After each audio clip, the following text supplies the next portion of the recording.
Good morning, everybody. Welcome to Solo React Talk. This morning, I'm going to be reacting to A New Tomorrow, the story of the Southern Alliance in Ish's season 2.5, made on the FKM Productions YouTube channel.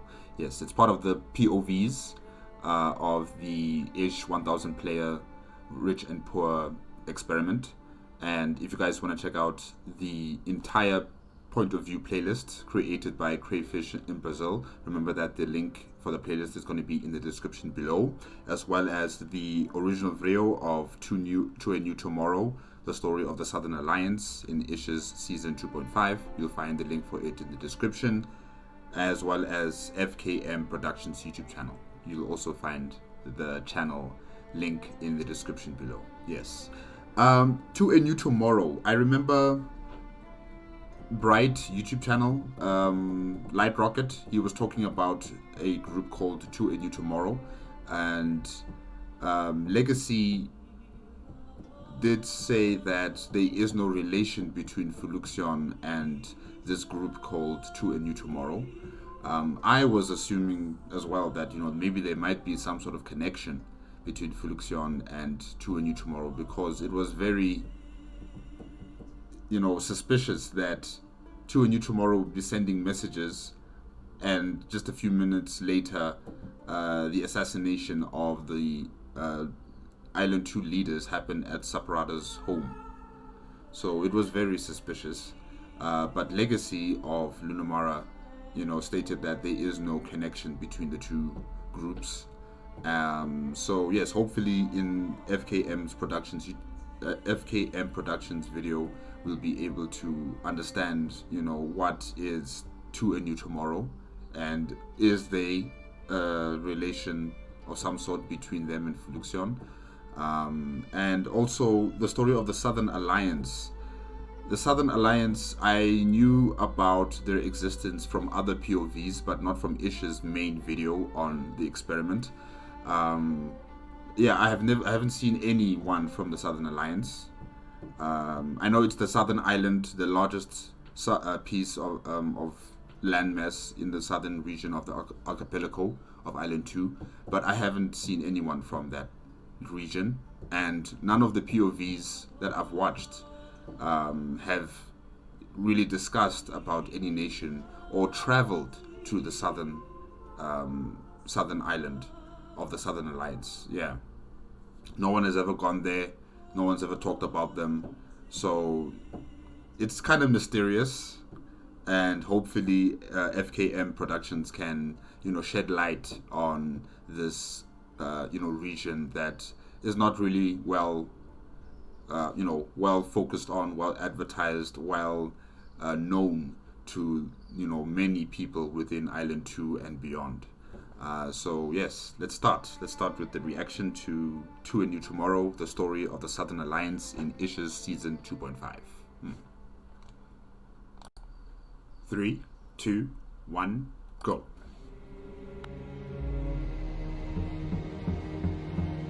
When Ish spawned 1,000 players across just 2 islands in a hardcore Minecraft civilization experiment, subjects banded together across all corners of the server, forming diverse empires and consequent tensions that expanded to the point of volcanic eruption. That is, almost all corners.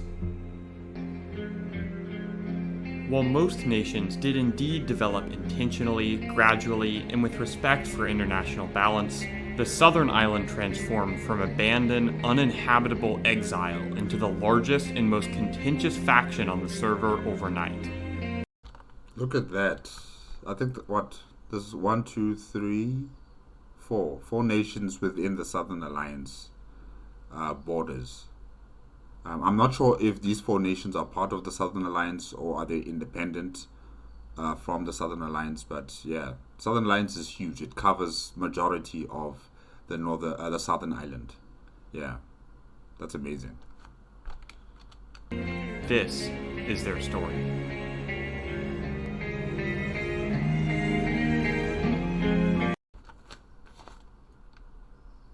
Beta of the pack.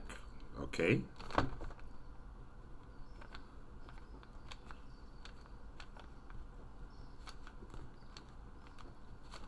Alright. History Inc.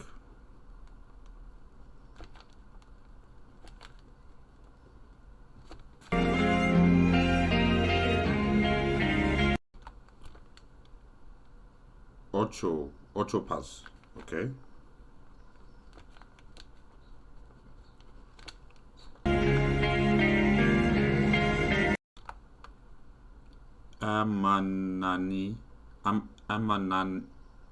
Amanania suit. Amanania suit. Alright. Amanania suit. Sorry if I'm pronouncing your name incorrectly. Yeah. I'm so sorry about that. Suit. Right. Nix Lunari. Nix Lunari. Alright.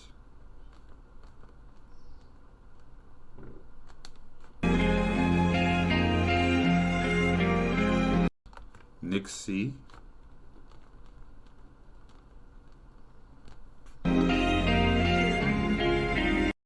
DTYN8. Okay.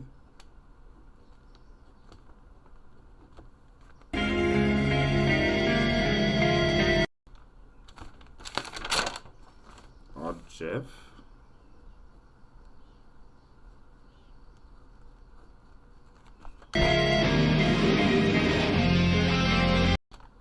Sir Laureld. Sir Laureld. Okay. Sir Laureld.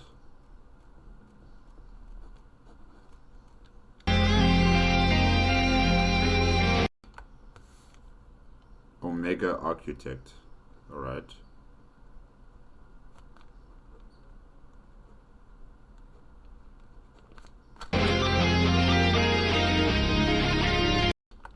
True.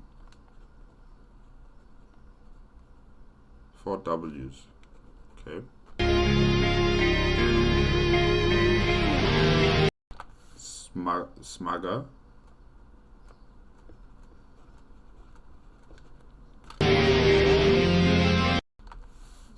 Spinelius. Alright, Spinelius.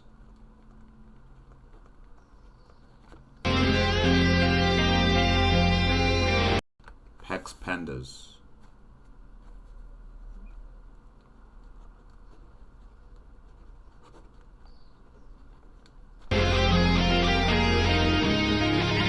Noah BB22.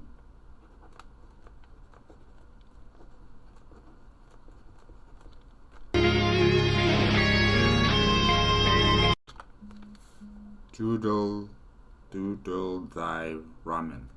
Okay.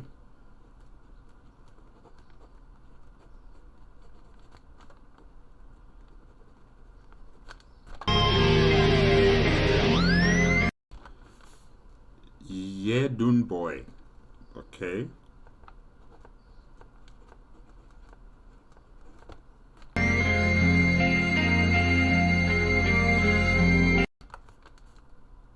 Kemi AF Alls. Alright.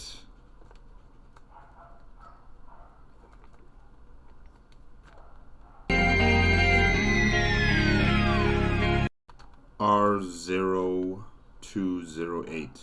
Or is it RO 208? Alright. Rib eye.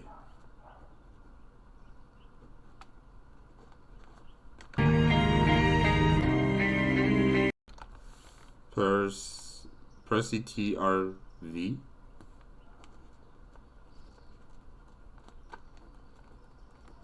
Alright. You tomorrow.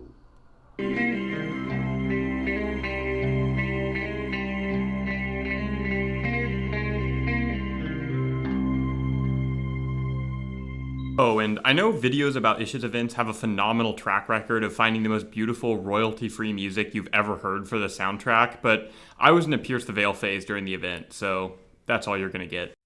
Is Pierce the Veil a rock band? Okay. So what if I was just a victim?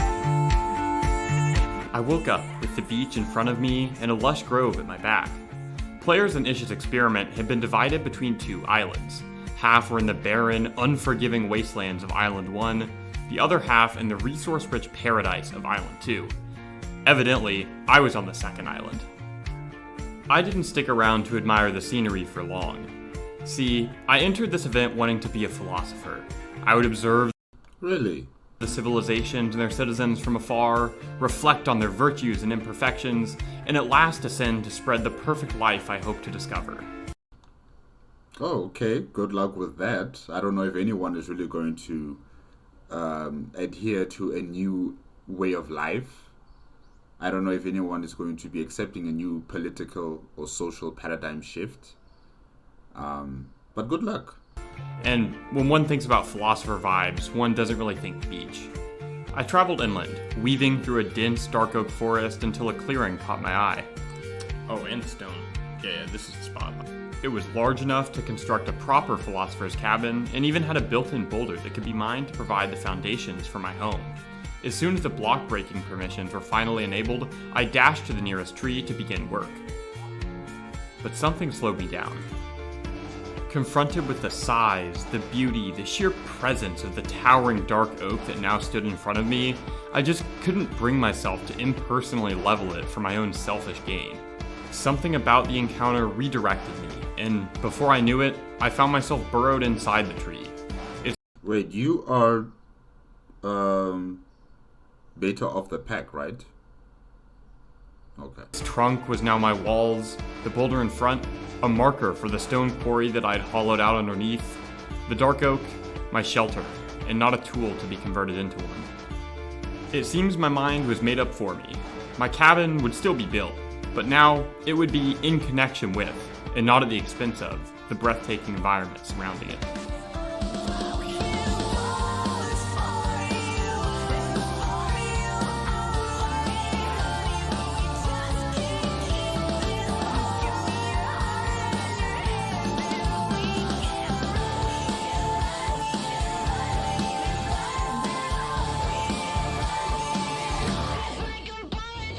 I was all but finished with my home before the day's end. I decided I should use the remaining time to find sugarcane, which... Wow, look where you are located. On top of a mountain. Wow. Nice, very nice. And yeah, the southern island is like a very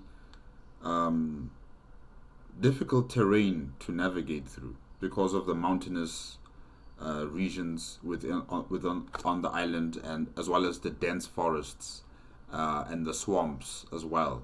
I mean, this is the same place where Saporada also came seeking refuge from the Island 2 nations that wanted him dead. So yeah, this place is very secluded, very difficult to navigate through, and I can understand why people haven't really taken interest in making a home on the southern island, because it's a bit far away from all the major civilizations, and also the entire place is just really forested, and I don't think there's any grasslands like on the northern island. So yeah, it would be a bit difficult for a civilization to be built here, I think. I don't know. Guys, I haven't played Minecraft. I don't know what is easier, or which area is easier to build a civilization, whether it is the northern island or the southern island. I'm not sure.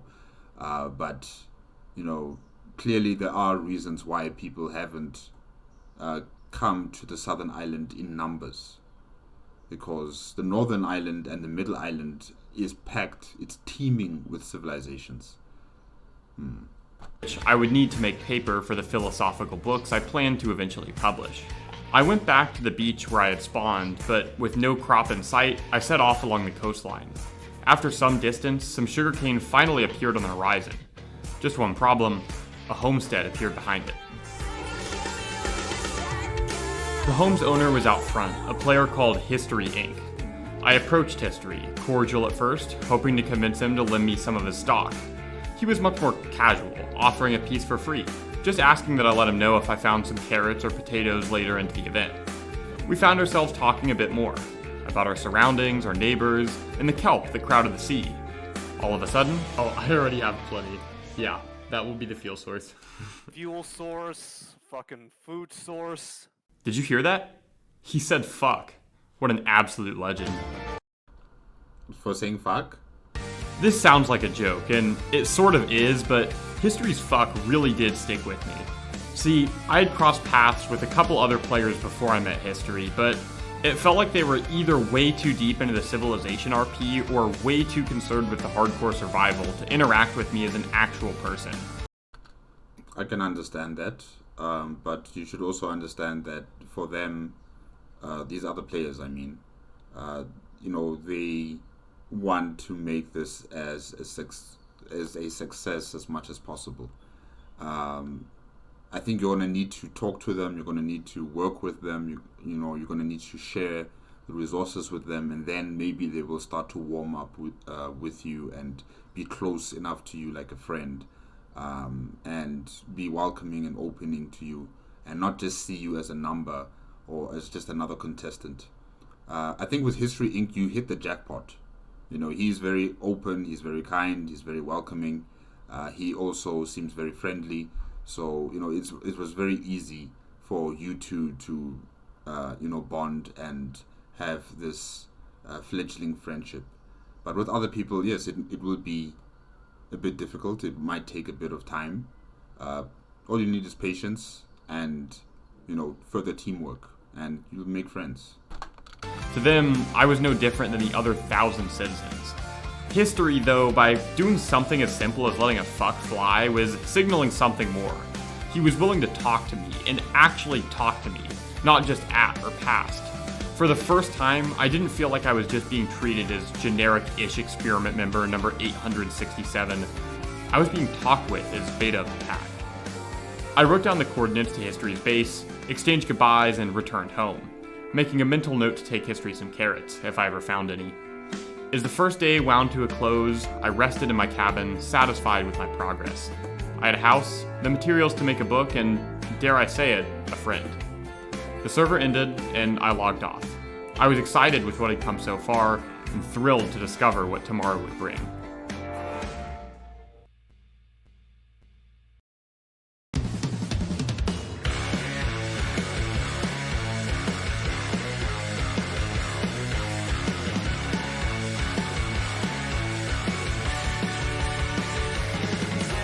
I didn't waste any time when the server reopened.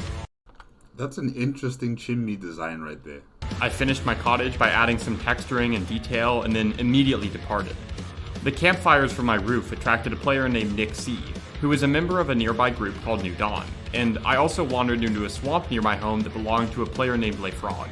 But I couldn't stay around to enjoy their company either. I had somewhere to be. See, Island 2 was further divided into the North, Central, and Southern Islands. Maps made by players after the end of Day 1 informed us that all the biggest groups were on the less densely forested North and Center Islands. As far as I was aware, Nick C's New Dawn was the biggest nation on my island, and it was only made up of 3 people. Wow, 3. To complete my philosophy research, I knew I would have to spend some time up north around the larger civilizations. And, as a consequence of what I can only assume was a careless use of Discord permissions, I knew that there was a meeting being held between the governments of all the major northern nations an hour after the server opened. Thus, my plans for the day were set. I was off. One of the larger nations that would be in attendance was Luminara. My travels brought me back to the beach where I spawned, which was now populated with empty, half-built starter homes. The story of the life that was absent survived through the signs that remained. This was Luminara. At least, it used to be. Before they moved over to their new location. Oh, that's interesting. Now it's an abandoned, incomplete city. Wow. Their leadership decided the North Island was more geographically suitable to their needs. The citizens had packed up and left, their vacant builds the only testament to this unwritten memory. To the Nick Nurse. Boy, Dork got it. It's like a ghost town. Kind of spooky and scary, yeah. Maybe it was the isolation of the air, Maybe it was the stark contrast between the sparks of friendship and community that circulated among the signs and the sheer solitude that surrounded my dark oak home. Whatever it was, a wave of loneliness swept over me. All sense of direction was lost. I took a breath and gathered my resolve. I was a philosopher. I needed to figure out how society should be organized and work to bring this ideal society about. Then I could let myself be immersed in one. With that, I was back on the road.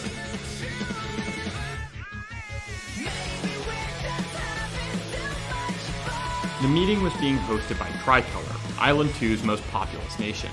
It feels silly to use this word to describe Minecraft, but when I arrived, there was a moment of culture shock. The buildings were as numerous as they were impressive. The roads were filled with citizens, some silently walking with purpose alone, some chatting with friends on the way to nowhere in particular. Welcome to the city life.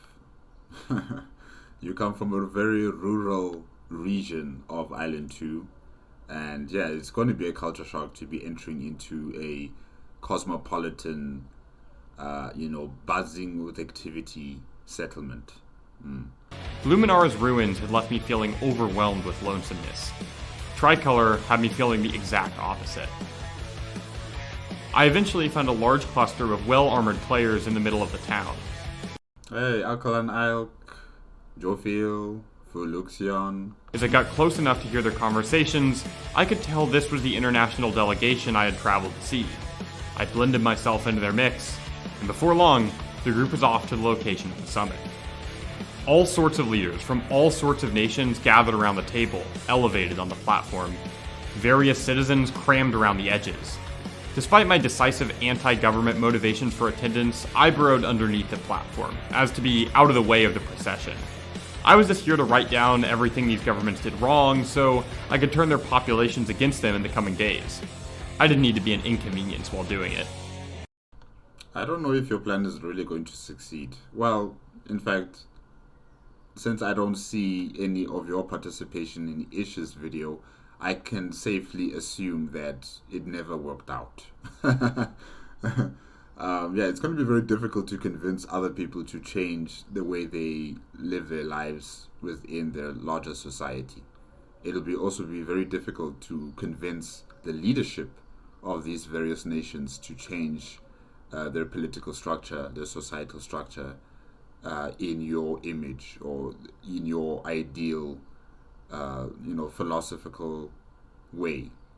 Yeah, it's going to be very difficult. They will kill you. That's what I think. I think they'll kill you. You might be a threat to their hegemony. You might be a threat to their order and their way of life. And I'm talking about the leadership of these various nations. They might want to kill you. Guys, why are there like 20 people here? Guys, if you don't have a chair, back up, please. It was a good thing I hid my presence. It didn't take more than a minute before the leaders started. I remember on Ish's video, during the meeting, the leaders were a bit, they were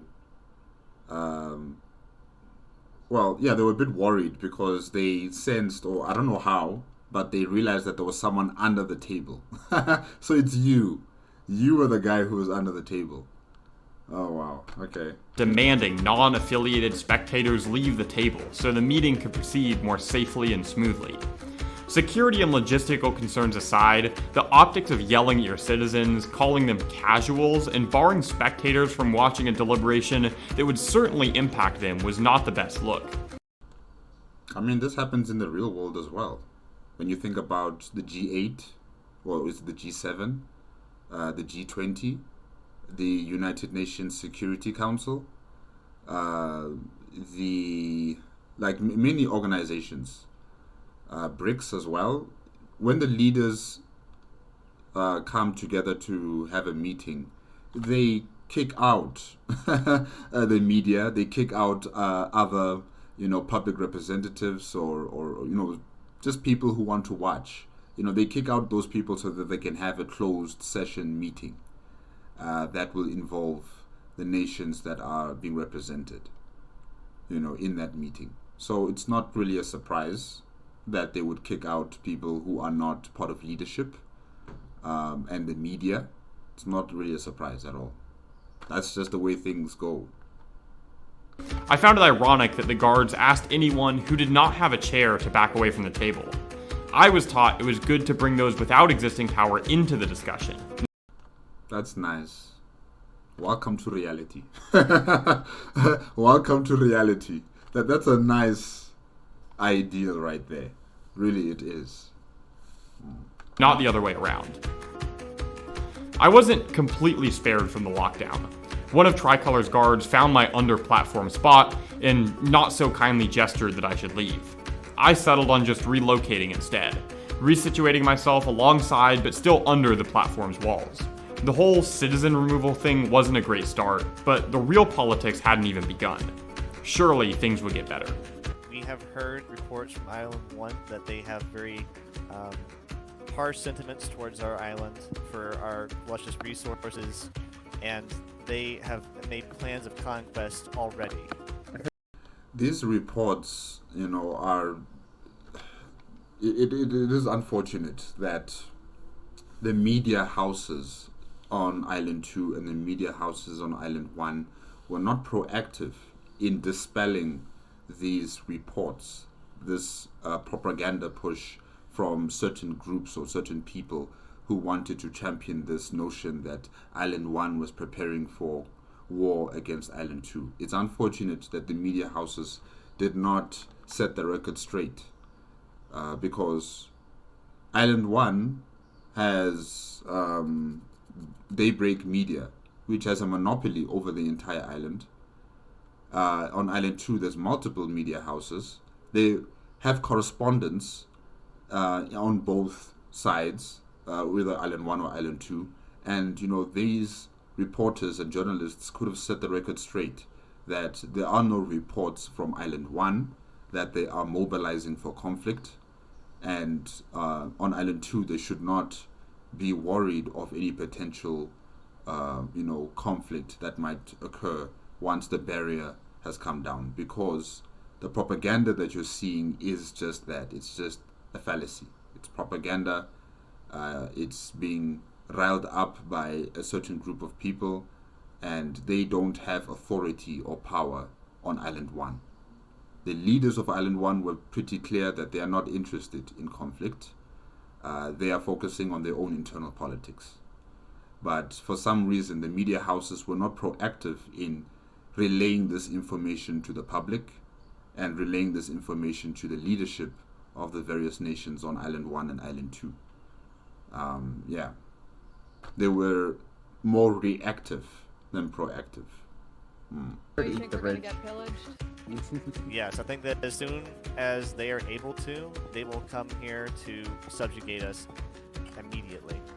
It's Okay, worth great. noting, if I may speak, that they do have better weapons than us. They didn't.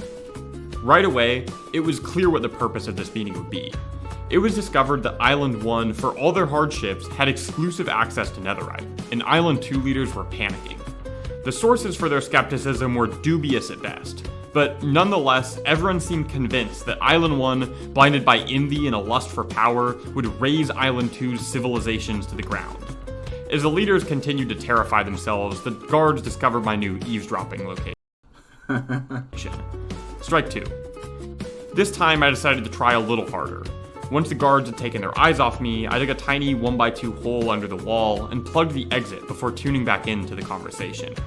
The meeting had not given me much to be hopeful for so far, but it was hard to be too critical of the discussions before any decisions had been made.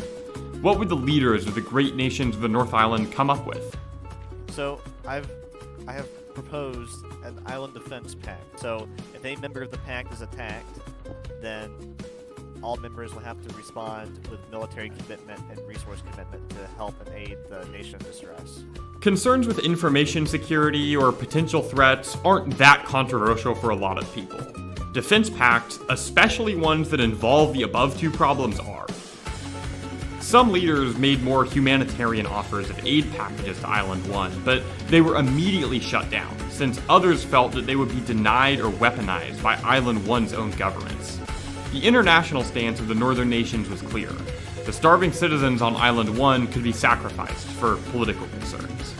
And what of the Island 2 players? The ones who have been turned away from spectating this very meeting, who are now being signed up to offer resource and military commitment for future wars they had no part in. In the name of what? Some abstract sense of total security? You must remember that this is the will of the people. They chose their leadership. They chose the current leaders that rule over the nations of the northern island of Island 2. They chose these people.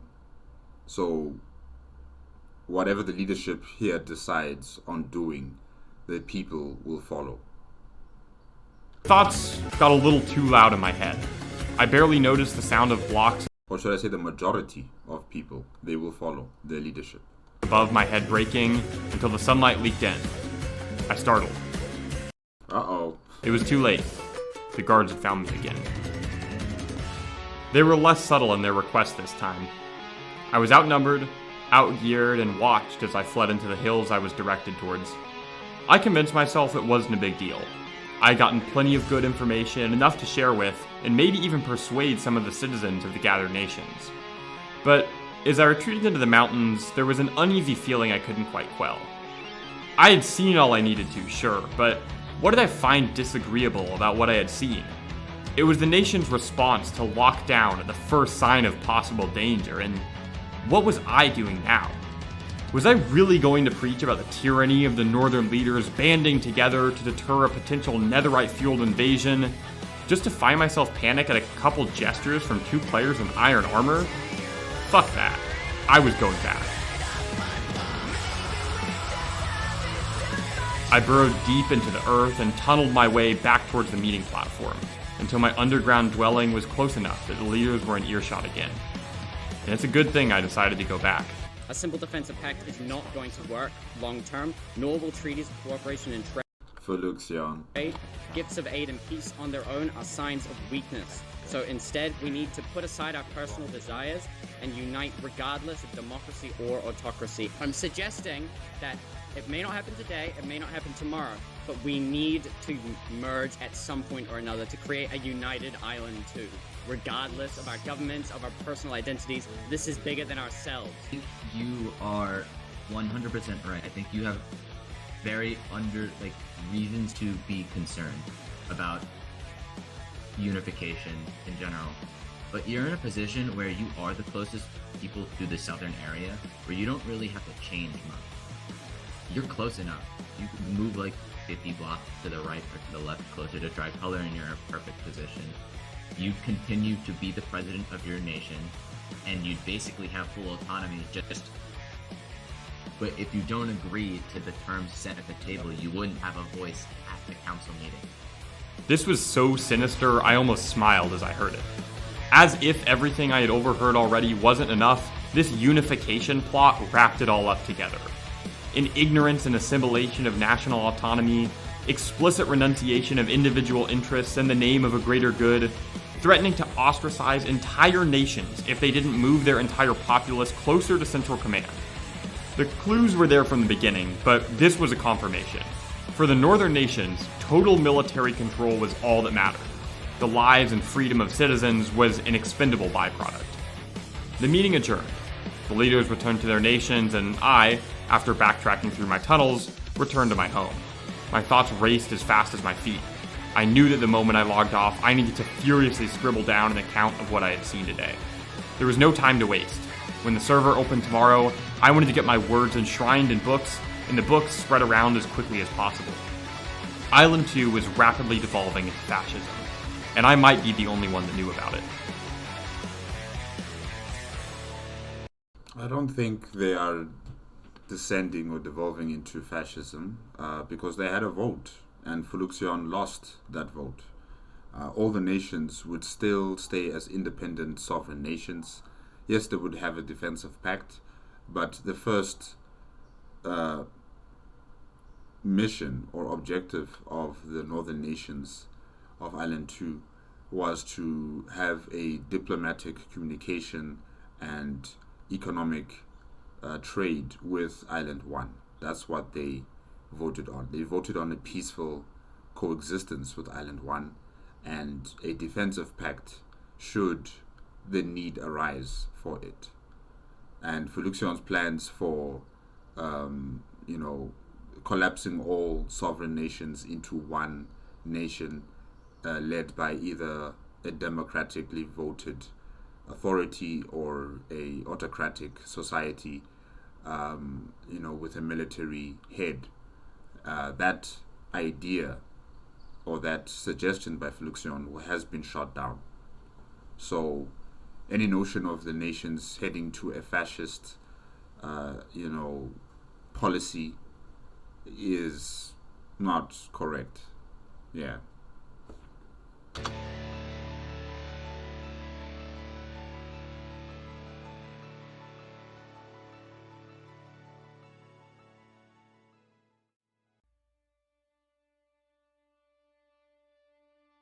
Yet again, day 3 started before the server formally opened, thanks to what I can again only assume was an error in Discord permissions. The citizens of Aperion, one of the nations that attended yesterday's meeting, were listening to candidates for their upcoming elections give speeches.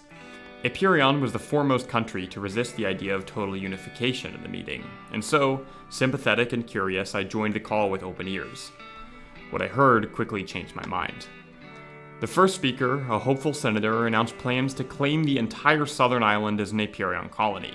It was uninhabited, he claimed, and if there was anyone there, they could be easily overpowered. Wow. There's some echoes of reality in in what has been said there. When you think about human history and how colonization came about, how many regions across the world were colonized and the reasons why they were colonized and the excuses made and just to justify colonization. I'm hearing the same stuff in this video in terms of Aperion and their elections. The land is empty. There's no one there. If there is someone there, we'll kill them. There's nothing that they can do. I wasn't recording this meeting, so to make myself appear more credible to the 12 people watching me talk about a Minecraft civilization roleplay, here's screenshots of Aperion's internal documents that discuss their resource expeditions to the south, and here's screenshots of Aperion's Discord that testifies to me being a foreigner in the meeting. Also, shoutouts to Wiki, who decisively announced I was a Luminaran spy. He'll be back later. Regardless, I was concerned enough to start the day by visiting history and telling him of the potential colonization. He took the news seriously and proposed building a cliffside fort where the scattered southern citizens could leverage their power collectively. I nodded along, but it's unfortunate that there is no Blue Cross organization on Island 2 like Island 1, where you could vouch for the existence of your people on the southern island, and be recognized internationally that this territory is inhabited by the indigenous or local people of the southern island, and it's not a place for you to colonize. It's not a place for you to exploit of its resources. There are people here who live here, who work here, who who are independent, and their border should be respected, their territory should be respected. Unfortunately, there is no Blue Cross on Island 2. It's the powerful who have the last word, the powerful nations, the powerful politicians or kings and queens of the Northern Island who dictate how things are run throughout the entire archipelago. I left history to work on my own projects for the day. I had finished my manuscripts the previous night, and all I needed now was sugarcane to craft the books so I could publish and distribute them. I scoured the beaches in vain. My travels brought me all the way to the North Island, into the nation of Luminara, where I spotted their massive sugarcane farm. I asked if I could have 2 pieces of sugarcane. Luminaran who greeted us shook their head and directed me away. Do you have anything to barter with, Beta? Because that's what you're going to need to trade in a city. This is not like where you come from, where you have friends like History Inc., who are, in a very close-knit community of sharing and communal lifestyle. There's nothing like that here. This is a city.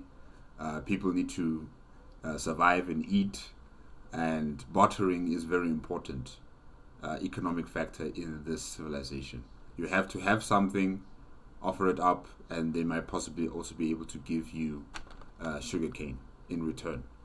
So what do you have to offer? I wasn't going to take no for an answer. The only thing between me and publishing my critiques of governance was 2 pieces of a regenerative, overproduced crop being guarded by the very same governments. What are you going to do? I waited until a crowd gathered, slipped away, and ran. This is setting a bad example, Beta. You claim you want to create a better society, that you want to create a philosophical renaissance, and now for you to do that, you're stealing. No, that sets a bad example. I ascended over the mountains to be sure I wasn't being followed, and what else would I find on the other side? Poetic justice. Standing where the leaders stood the day before, I would pen the text I hoped would eventually lead to their downfall. I crafted my books and started writing. And soon, I was finished. I held in one hand my manifesto, an overarching reflection on what tendencies I had observed in the event's nations, and in the other, my pamphlet, a brimstone account of the Day 2 meeting. It was all that I had wanted from the moment I spawned. And yet, as I aimlessly wandered the streets of Tricolor,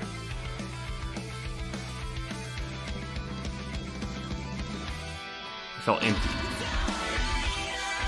As I watched the citizens rush about their business around me, it hit me at once.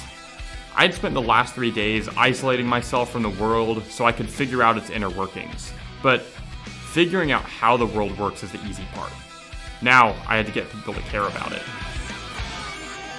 I mean, you could have spread your message through the media houses on Island 2. Let them spread your gospel truth. Let them get your manifestos and your pamphlets, and, let them have a little segment in their newspapers where your writings can be shown and everybody can read about it. And I think that'll be much more of a security benefit for you, so that you don't personally go walking out and giving out your pamphlets or your manifestos to people, and then you'll be captured by the security of the nation and probably killed. So at least if you give it to the media houses, they won't find you, maybe, I don't know.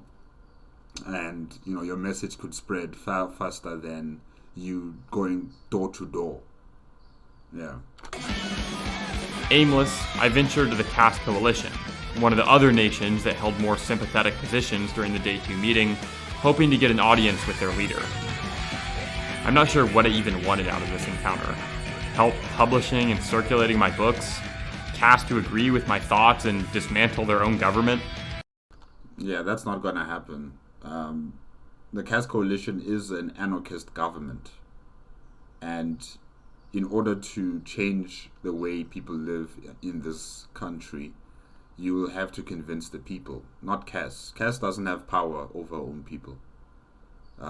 She stated it herself before that she does not like government. She does not like a central power base. She allows her people to live their lives and to do what they want as they see fit. So in order for you to convince the Cass Coalition to change their ways, you will have to convince the people, not Cass. Cass she is the figurehead and she's the leader, but she does not have any say on policy that involves her people.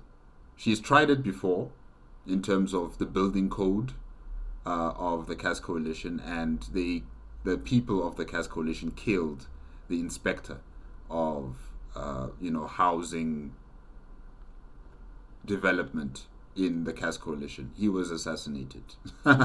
They killed him, and the people were very clear that we will do what we want, and Cass never insisted on that ever again.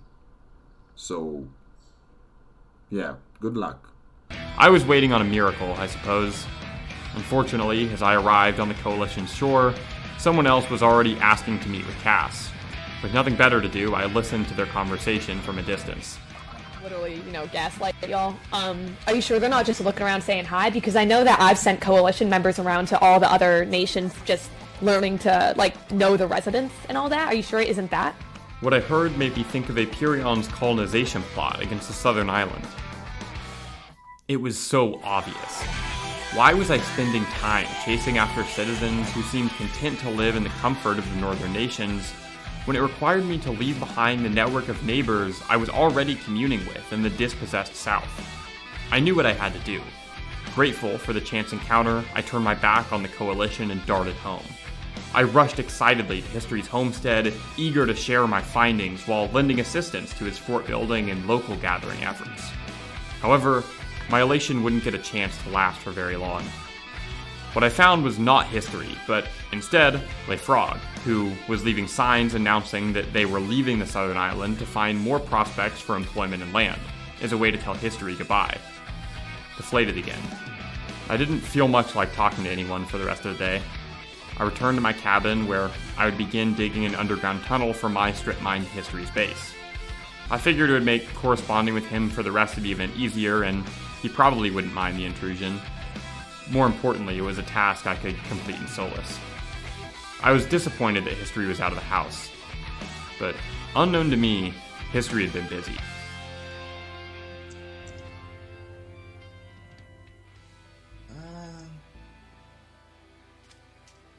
Oh, hello. Hello. Do you know Hi. where I can find tricolor? I'm trying to make my way back there. No, it's Ocho Pass. Let me take a look at the map. What's your Do you know any civilizations nearby, actually? Actually, there's no civilized sign of organized civilization on this island. So far, it's just been independents like me. Wow. Yeah. Isn't it a little boring? Well, it's peaceful. I'm just building up, but lately we've been getting news that Aperion wants to colonize this land, so it's gonna be interesting. I've been thinking of gathering up the independents and building a fort up there. Okay. Crazy idea, but what if you got all the small... Because I saw a couple people living over here, but I think you should get all the small people to band together in an alliance. Ocho was a fortune teller who was once the head priest of Tricolor, but left to live on her own after she realized that life in the nation required one to find purpose exclusively through their service to the state. I didn't know it, but I had crossed paths with Ocho a couple times already. She was at the Day 2 meeting, just as I was, and was concerned with the prospect of total militarization and unification, just as I was. And after her meeting with History, she had sailed north to use her former status to ask national leaders to support the southern natives against Aperion imperialism. It was Ocho who I had landed in the Cass Coalition alongside, and whose discussion with Cass sent me on my way back to the south. I suppose I found a miracle in the Cass Coalition after all. History, meanwhile, began exploring the southern island, looking for any other residents he could find to inform them of the coming dangers and opportunities. However, the first players he encountered were not residents. Hello? Oh. Hey! Testing voice chat range. Sorry, we're testing the voice chat range. I see. How's it going? It's going good. How are you? Yeah, I'm doing well. Is this a civilization here, or? Well, we're getting ready to mine. Ah. We're gathering materials and we're bringing it over to Mattel, which is where we live. Where's Mattel? Also on that middle island, kind of where near the Cass Coalition is, I think right across from it. Ah. Oh, so you're not from this island then? No. Two entrepreneurs outsourcing the scraps of their labor for their central island business.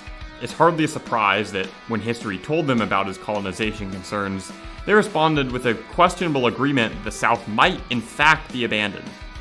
History might not have found any Southerners yet, but he had found more reason to be urgent in his quest to alert them. And it's going to take him time, I think, to find more people because of the dense forests and the terrain itself. It's also very steep with the mountains. His next encounter was closer.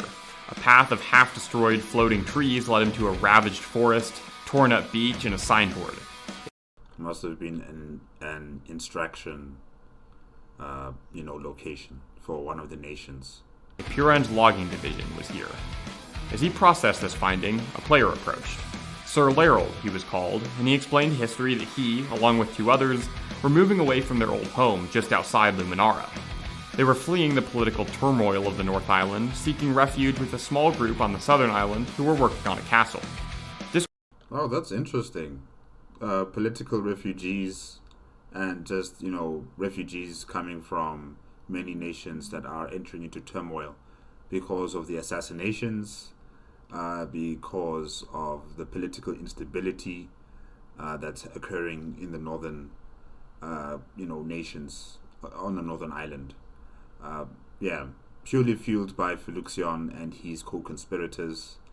I think Jofield by now has already been assassinated. So Tricolor is also probably going into chaos. And I'm sure a lot more refugees from those nations, especially like the Commonwealth, will also probably be heading down south.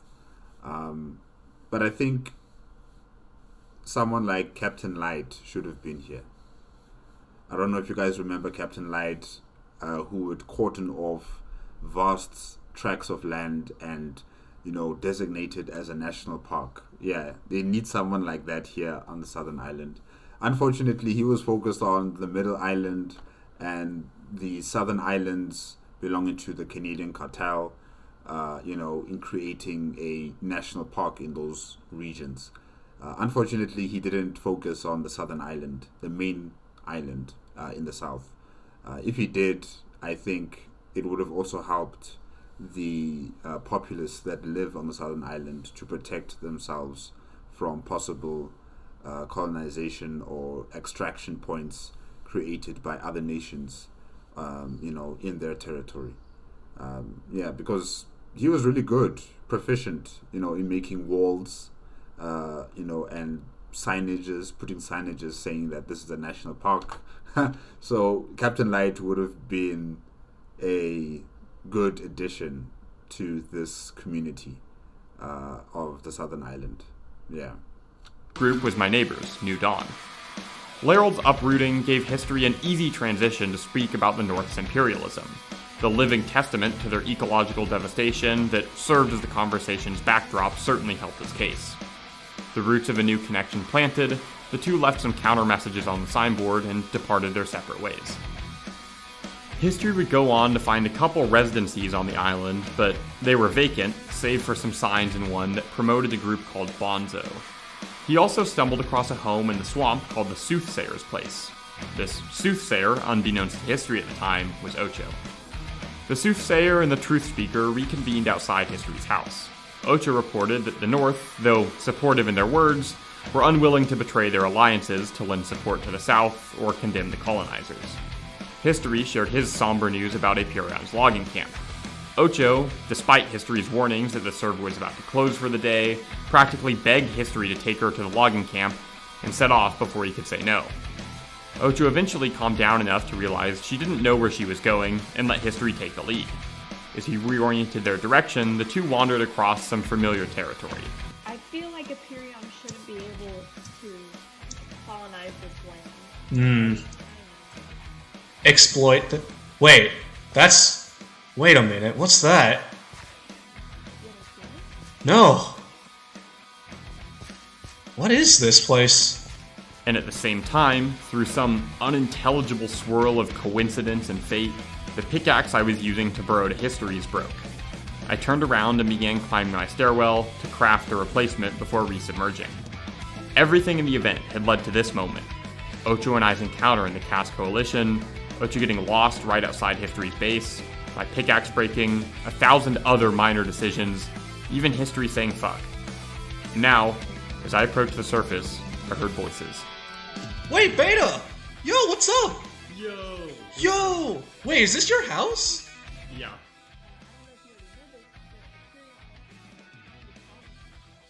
Yes, I heard that information. Beta, trying to figure out what to do. I have first-hand experience. I just saw a logging camp down on the shore.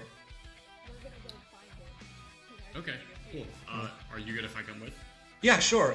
But first, I just kind of want to write this place down just in case. As we walked, the other two informed me of their updated information on colonization, the North's unwillingness to help, and Ochio even shared her experience as a cog in a machine when she still lived in Tricolor. I couldn't fully stifle a smile. Seems like it was possible to figure out this philosophy thing without locking oneself in the mountain for a few days. We passed more remnants of colonialism on the path. Luminara's abandoned base, a massive artificial tree platform, and at last, Aperion's ruined forest. Okay, so... there should be some... Yep, there, over there, over there. Oh wait, I think I've been here before. I saw the signs, but I thought they were just visiting. Oh my god, yeah. What the hell is this? It was even more stunning in person.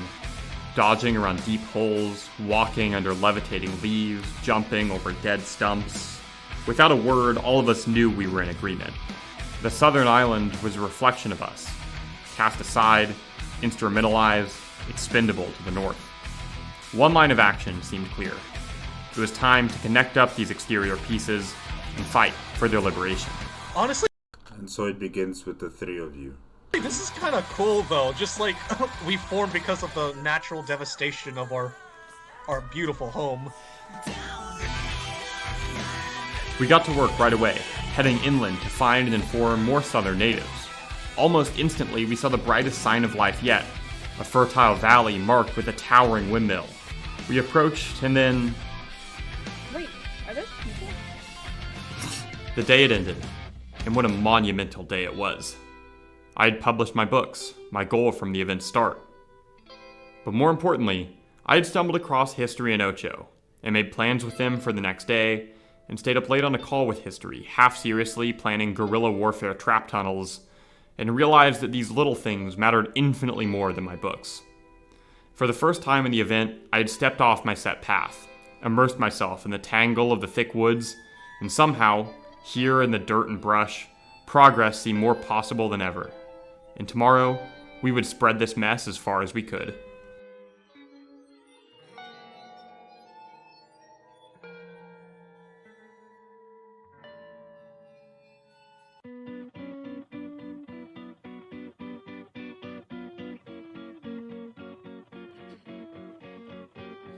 It didn't take long to get back into the action on day 4. As soon as Ocho, History, and I joined the server, we were greeted by a player named Smogger, a resident of the valley we ended the previous session at. This valley, he informed us, was home to the Bonzo clan, who he was a miner for. And with their population of 6, they presented an opportunity to triple the size of our resistance. Bonzo had good reason to turn against the Northern Islands too. Ocho had found plans in the Tricolor Discord to create a tunnel network across the server, including resource extraction camps on the southern island, right under Bonzo's base. Wow, that reminds me of a dwarven civilization in a game called Dragon Age. Dragon Age Origins, Dragon Age 2, Dragon Age Inquisition. The dwarves that created the Deep Roads, an underground network system that covered the entire continent of Thedas. Where they would have their cities underground and have vast network systems that would connect mines and smaller taigs, or towns as they would call them, taigs, all the way to the main city centers of, for example, Ozamar. So yeah, it would have been interesting if they had accomplished a network system like that, But of course, it would be at the expense of the people of the southern island. Their land, underground or on the surface, would be ravaged by this development. Yeah. And, more urgently, Smogger told us about a building atop a hill overlooking the valley. He said it was the entrance to a mine, but belonged to a non-Bonzo group, one he didn't know. While we waited for the other Bonzo members to log on, we decided to go check it out. Hey, what you guys up to? Just mining. We're actually about to head out and leave. Oh, just about to leave. Wait, do you live on this island? No. Oh. Now we'll leave them soon. Are you part of one of the bigger groups on the north, or? Yeah. We're part of Aperion. The Aperion miners gave us a tour of their facility, which they were now abandoning, their mission complete. They explained that the building on top was being left as a gift to the locals, who a sign on the top called the People of the Hill. The miners seemed like nice enough folks, but given the problems we were facing, that the entire northern island seemed to think we were uninhabited or underdeveloped enough to basically just be a free resource colony, giving a present to the natives whose land you just ravaged when you hadn't even bothered to learn their name felt like a slap in the face. We returned to Bonzo, whose leader, Crew, was now online. We discussed our findings with him, as well as our plans for a Southern Island alliance. He expressed interest, but we decided we should find more Southern residents before we finalized anything. So, we exchanged goodbyes and set off. Ocho, History, and I found a couple homes, but they were all vacant, so we settled for just leaving signs with contact information and moving on. As we passed through the woods near my cabin, though, something caught our eye. Like a campfire. Wait, over there. Yeah? Guys. Oh yeah, this is... Oh. Is this done? Oh, yeah, wow. They've made a lot of progress. This Wow, looks like it's going to be like a fortress of some sort. was New Dawn, the base of Nick C. and the other neighbors who spotted my chimney smoke on day 2. They had also been joined by Larold and his band of Luminara refugees, which brought their population up to a strong 6 as well. We were greeted by one of these newcomers, DTYN8, as well as a member of the original trio, Nyx Lunari, who were working together on New Dawn's castle building project. History asked Nyx if she was the leader, but before she could answer... Oh, is he? Hello. Wait. Oh, hi. Hello. Hey, how are you doing? Oh, wait. Wait. Are you not the people I gave diamonds to? Or am I... I have not seen a diamond on this server. Okay, I'm so sorry. You have a very similar skin to someone who I gave diamonds. He arrived. Don't let the first impression fool you. Despite his overflowing diamond wealth, Suit was incredibly down to earth. Oh, Suit, yeah. Wait, what? Oh my gosh. I mispronounced his name. It's a man in a suit. Oh gosh. I said, what did I say? Amanina suit. Yeah, I think I said that. Oh gosh, I'm so sorry. It's a man in a suit. But we don't...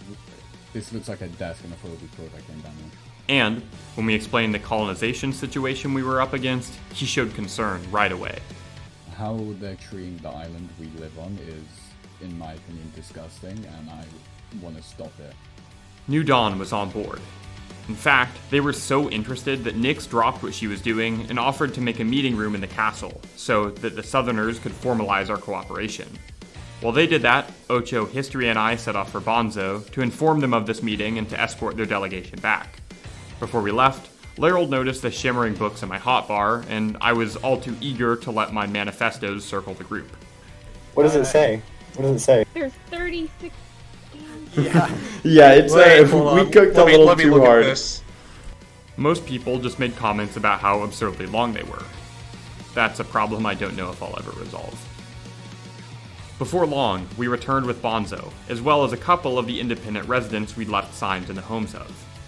Crew, the leader of Bonzo, flanked by Bonzo citizens Spinelius and Pax Pandas.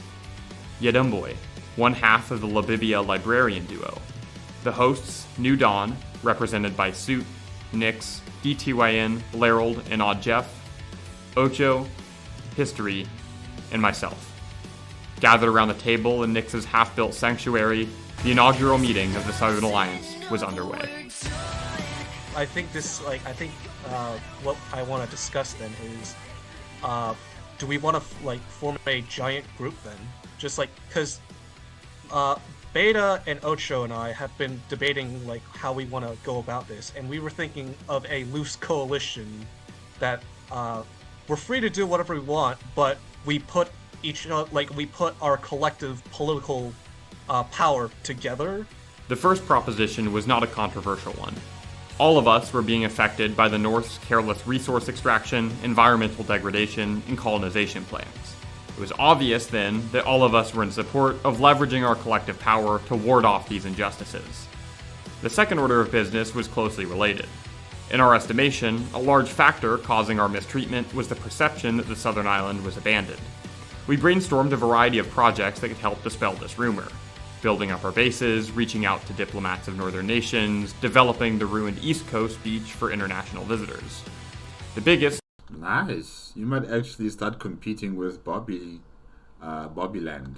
if you're able to develop the abandoned settlements and make them into a tourist, destination point. Yeah, you might actually compete with Mattel. Interesting.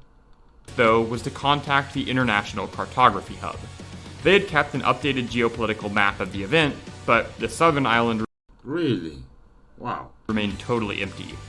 We decided that, in addition to staking land claims for our individual nations, we would cover the entire southern island in the Alliance's name. Such a move, we thought, would have a symbolic as well as a concrete power to it. And it's very ambitious. Your population size is not really that big, and you guys are now going to be responsible for, protecting vast tracts of land, an entire southern island alone, as the Southern Alliance. Because when you think about the northern island with all of its major nations all cramped up onto one island, not one nation has the power to govern over the entire island. But you guys, with this opportunity you have, you are able to have sovereign domain over the entire southern island. And I think other nations are going to have some envious thoughts about this new development. But I like it. It's good. It's a good initiative. We were here and not to be ignored. There was one other concern, one that weighed especially heavily on Ocho and I's minds.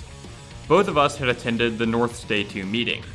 I had published 2 extensive critiques of the northern governments, and she had lived in one. Both of us were well aware how fast a well-intentioned response to a problem could spiral into totalitarian paranoia.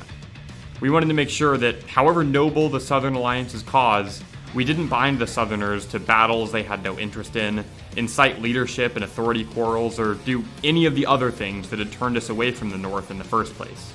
Our goal was to fight off Northern fascism, not to recreate it. I do not think that we should have any select one leader of this whole group. Yeah, we agree.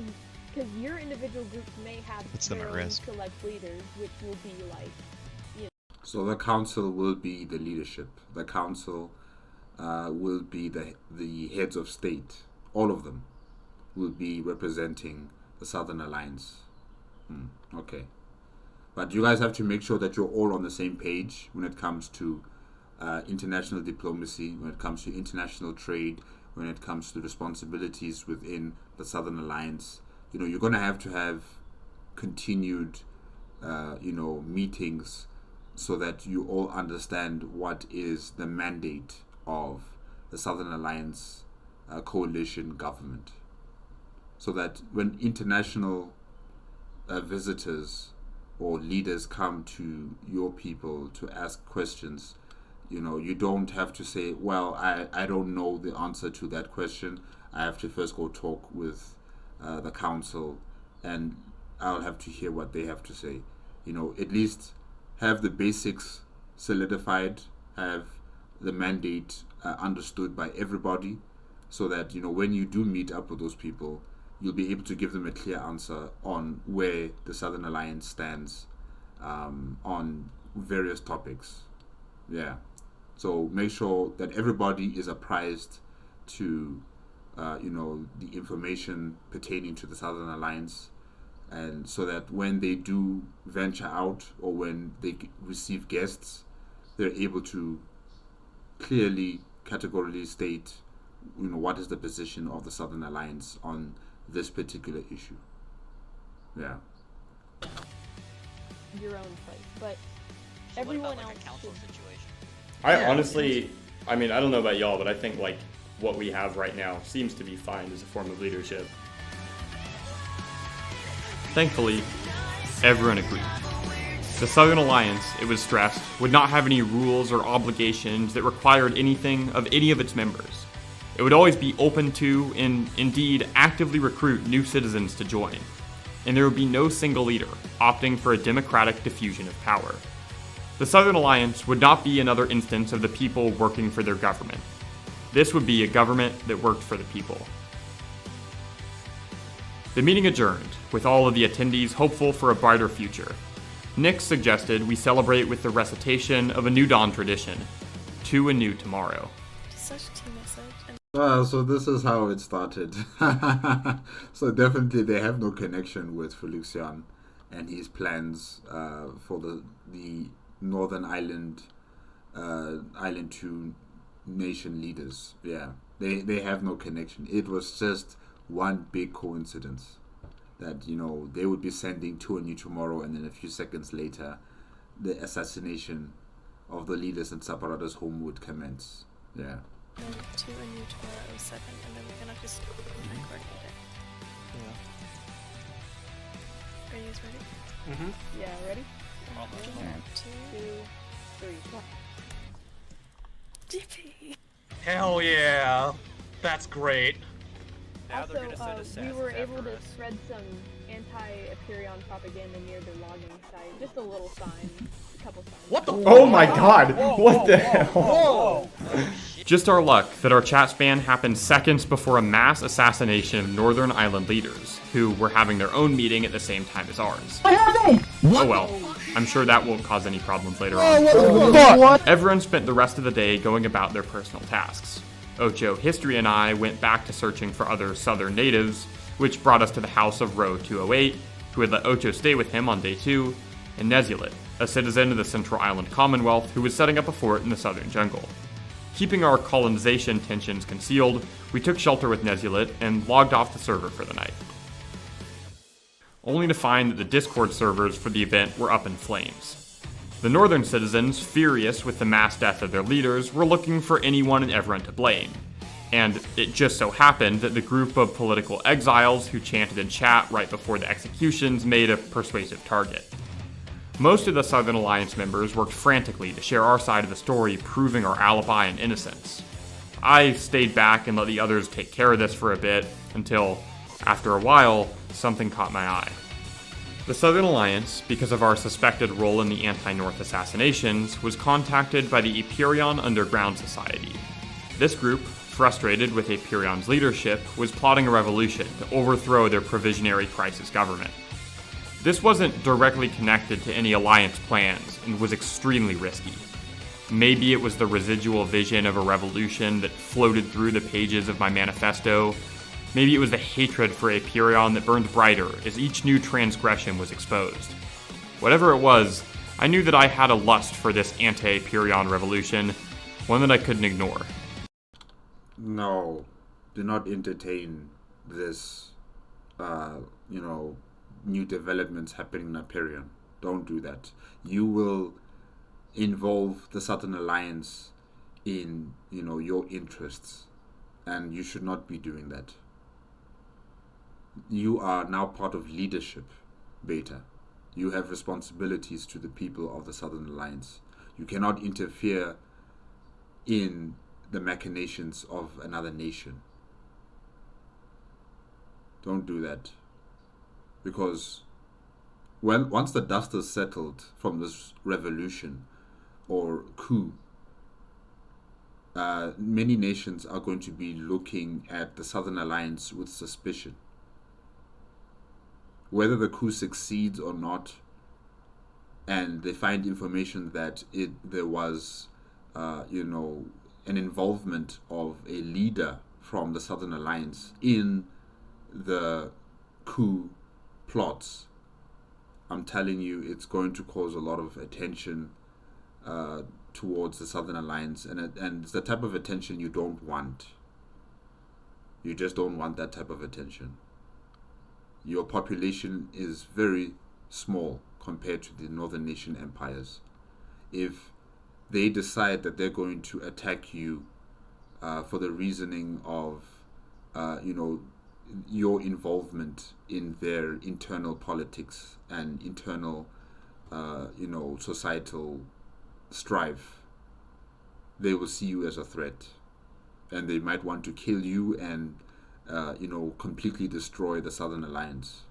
because they'll also probably view it as a threat to their existence. So just stay away. Just watch from a distance what happens. Once the dust has settled, you can have diplomacy and economic communications and social trade with Aperion. Let go of your need for revenge or wanting to change other societies. You have responsibilities now. You are a Southern Alliance leader. Don't involve yourself in other people's business. After some correspondence, it became clear this wasn't the kind of revolt I was looking for. This was our government is weak and we need to overthrow it so we can replace it with a stronger one kind of coup, and not our government is weak and we need to overthrow it because all governments are ontologically evil and we can finish it off one.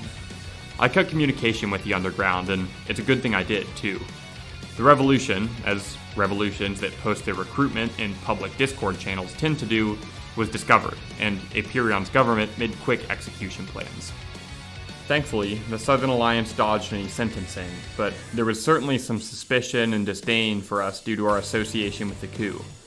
I had undone all the others' work to clear our name and put everyone in grave danger in pursuit of some selfish dream. More concerningly, though, I had turned my back on the Alliance. For the first time in this event, I had everything I could ever want.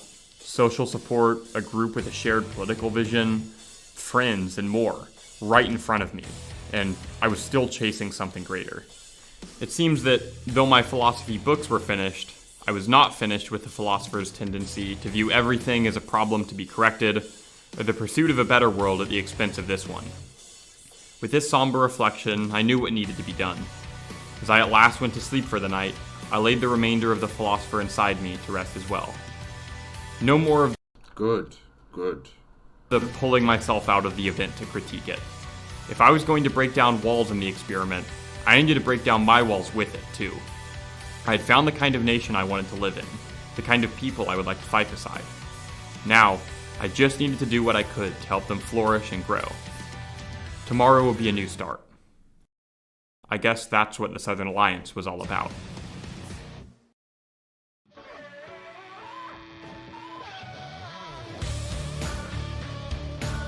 I spent all of day 5 making paths.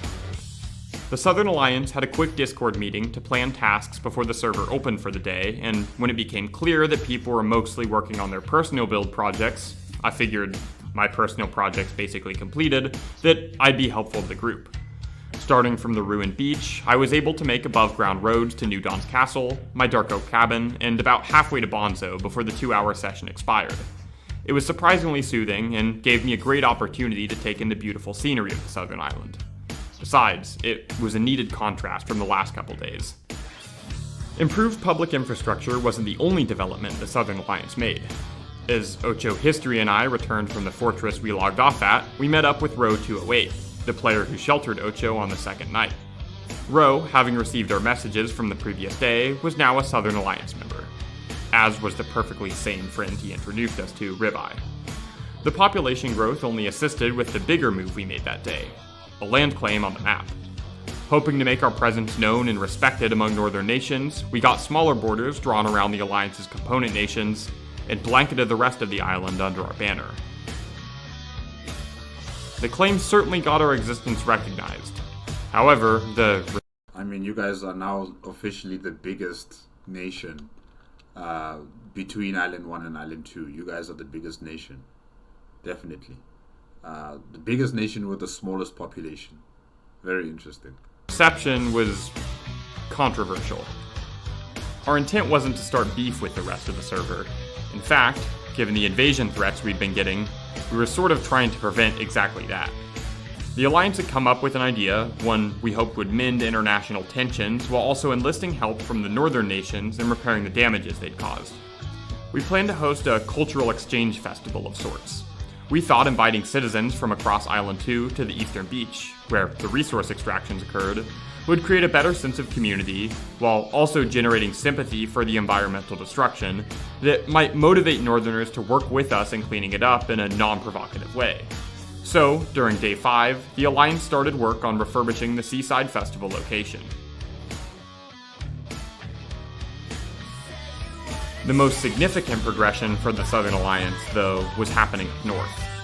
To quell the chaos following the previous day's mass assassinations, the Commonwealth was hosting a trial to get to the bottom of what happened and to exact some justice on the perpetrators.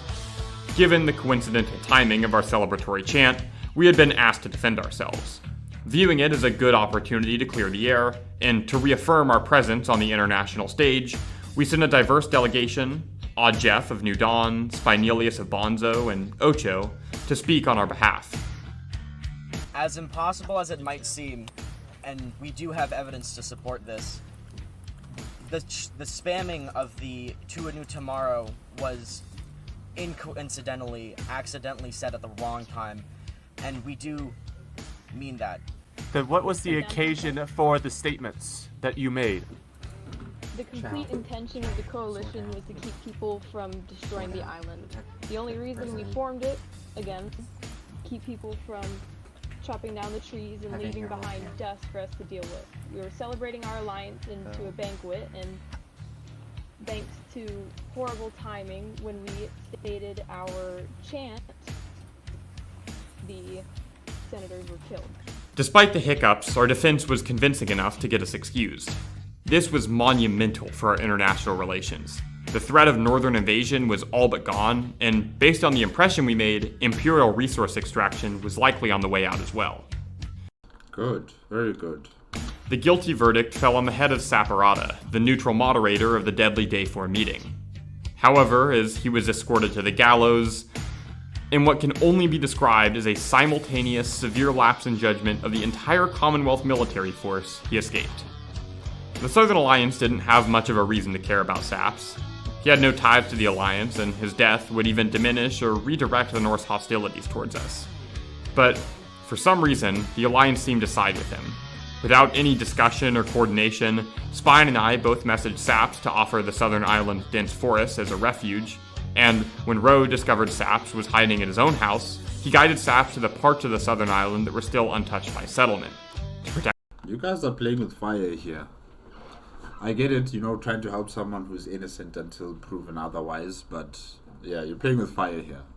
Hopefully the island to northern nations didn't catch a whiff of this, development of the Southern Alliance helping out one of the most wanted men in, Northern Island history, and that is Saparata. Him, as well as the Alliance, from any unwanted associations. Shielded by the southern trees, Saps was able to survive until the server closed for the day. And since day 6 had been designated... Or should I say most wanted Southern Island man, and that is Saparata, because yeah, he comes from the Southern Islands. Yeah, but he's the most wanted man on the archipelago. By Ish as a build day, where no violent political actions were supposed to be taken, it looked like he would be free for the foreseeable future. It's hard to say why we all felt compelled to offer Sap safekeeping. Perhaps we were reminiscing on the untrue and unfair treatment the North had hung over our own heads, and were eager to help someone who is in the same state. After the server closed for the day, Jeff, Spine, and I reviewed footage from the trial. I guess y'all were there. You think he's guilty, or...? I don't know. To be honest, it's kind of one of those things that's like up in the air. We know after investigating that only one seat had no trap. Can you identify who was sitting in that seat? Wait, yeah, no, there was no singular seat. There were multiple. Yeah, wait, no. Oh, because they said that some of them failed to go off. So but now isn't it weird that the But then again, if that was by pure chance, wouldn't it be a little weird that the only ones that happened not to go off was the ones that Lunaria were in? At this point, what are we there for? I don't know. Wait, no, holy shit. Wait. So there's a guy with a sword out. There's another guy with a sword out. Yeah. So what would be the reason in keeping us in the trial if they've already, like, the footage has already gone out? Exactly. I don't know. Because they need somebody that alright, so there's a couple of angles here that I'm looking at. One, if Sab's made a good enough argument to say, hey, this isn't me, I'm being set up, and actually like had some kind of like evidence or whatever, then they'll just nail him there. If not, and he makes a good argument, then we'll just pin it on those other people. Some of the information didn't feel like it was adding up. That would have been a very scary proposition, you know, if that is why they kept you there throughout the entire trial. You know, the fact that if they don't find any convincing, information to point at Saparada being the culprit, they would then shift their attention to the Southern Alliance and blame you guys for what has happened. You know, that would have been really unjust and just extremely, cruel of the northern nations, especially the Commonwealth, because, you know, the trial was being held in the Commonwealth. So yes, thankfully that never came to pass. And Saparada was able to escape an unjust and a sham of a trial. Yeah. The trial seemed less concerned with getting to the truth, more with finding someone to blame. We were suspicious that some kind of conspiracy was afoot. For what cause, we couldn't say.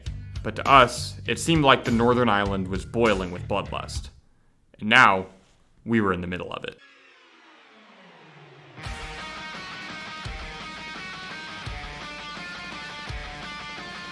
Since Day 6 was designated as a build day, most of the Alliance's important political developments came in our pre-server opening Discord call.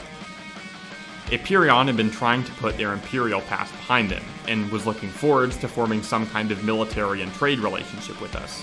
DTYN and I negotiated with their diplomats and, to the dismay of notorious reasonable reaction haver Wiki, formulated an environmental agreement. The terms were pretty basic. Replant saplings, don't leave traces of extraction behind, and eventually, help us restore some of the areas that suffered previous damages.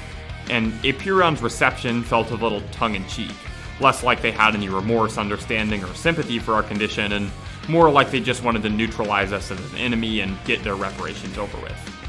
Either way, though, it was progress, and certainly better than the floating leaves they had left us with just a few days earlier. The Southern Alliance also noticed, based on our international affairs, that our decentralized structure was getting in the way of things. Namely, that other nations kept asking who our leader was, and giving a 20-page war dump wasn't a very efficient answer. That is why I'm saying that, you know, as a council, you should be meeting regularly to, decide on what is the mandate of the Southern Alliance, so that when you're out there amongst other international leaders or they come to visit you, you will have a clear understanding on what the Southern Alliance stands for and what is its position on various topics. And you will all be speaking with one voice because you are all understanding what is the mandate of the Southern Alliance. But yeah. We decided to establish an alliance leader to resolve this problem. Oh, really? Okay. I didn't think you guys would take that path, but okay. But we're careful not to stray from our original vision. We all agreed that this leader would functionally be a figurehead, with no power more than the average citizen, just serving as a central hub for international contact. There was definitely potential for overreach here, so we decided to reaffirm our central commitment to liberation from tyrannical subservience, the one that brought us together in the first place. It was decided that all affairs of the Alliance would be voluntary for member nations, and further, that all affairs of member nations would be voluntary for their own citizens. The pact would never be anything more than what the members wanted it to be in the moment. When the server opened and the meeting concluded, Soup proposed a simple TLDR for the concepts of the day's meeting, a foundational rallying cry for the Alliance. Everything being optional is mandatory. I decided to work on a couple group efforts for the build day. Ocho and I started by cleaning up some of the northern remnants on our eastern beach, clearing the ground for the festival buildings and ecological restoration, as well as establishing a dock that could later welcome some visitors to these projects. After a bit, I returned to my cabin base, where I met up with Spinelius, Smogger, and Doodle by Ramen, all Bonzo members, and Camilla Falls, the other half of the Labibia librarian duo, to work on our underground tunnel network. The tunnels would present a more efficient means of transportation than the winding overground paths I had made the day before, and were also intended to serve as a guerrilla defense mechanism. but mainly they had just become an inside joke in the Alliance, and we felt like bringing them to life. I was getting tired of walking up and down my mineshaft staircase every time I wanted to enter or exit the tunnels. Wow, so you just descend and then you just drop into the water, then you're okay. Wow, that's efficient. It's high speed descent all the way to the subterranean level of operations. Yeah, that's cool. So, but when you get up, you have to use a ladder. So I hollowed out what I hoped would be a makeshift water elevator to speed up travel. While the others discussed tunnel blueprints, I decided to give my creation a test.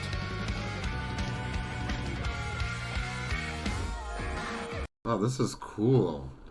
This is really cool.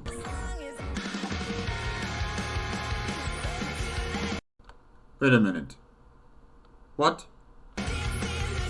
No. Abort. Dig a hole so that you can get out of the water stream. Beta.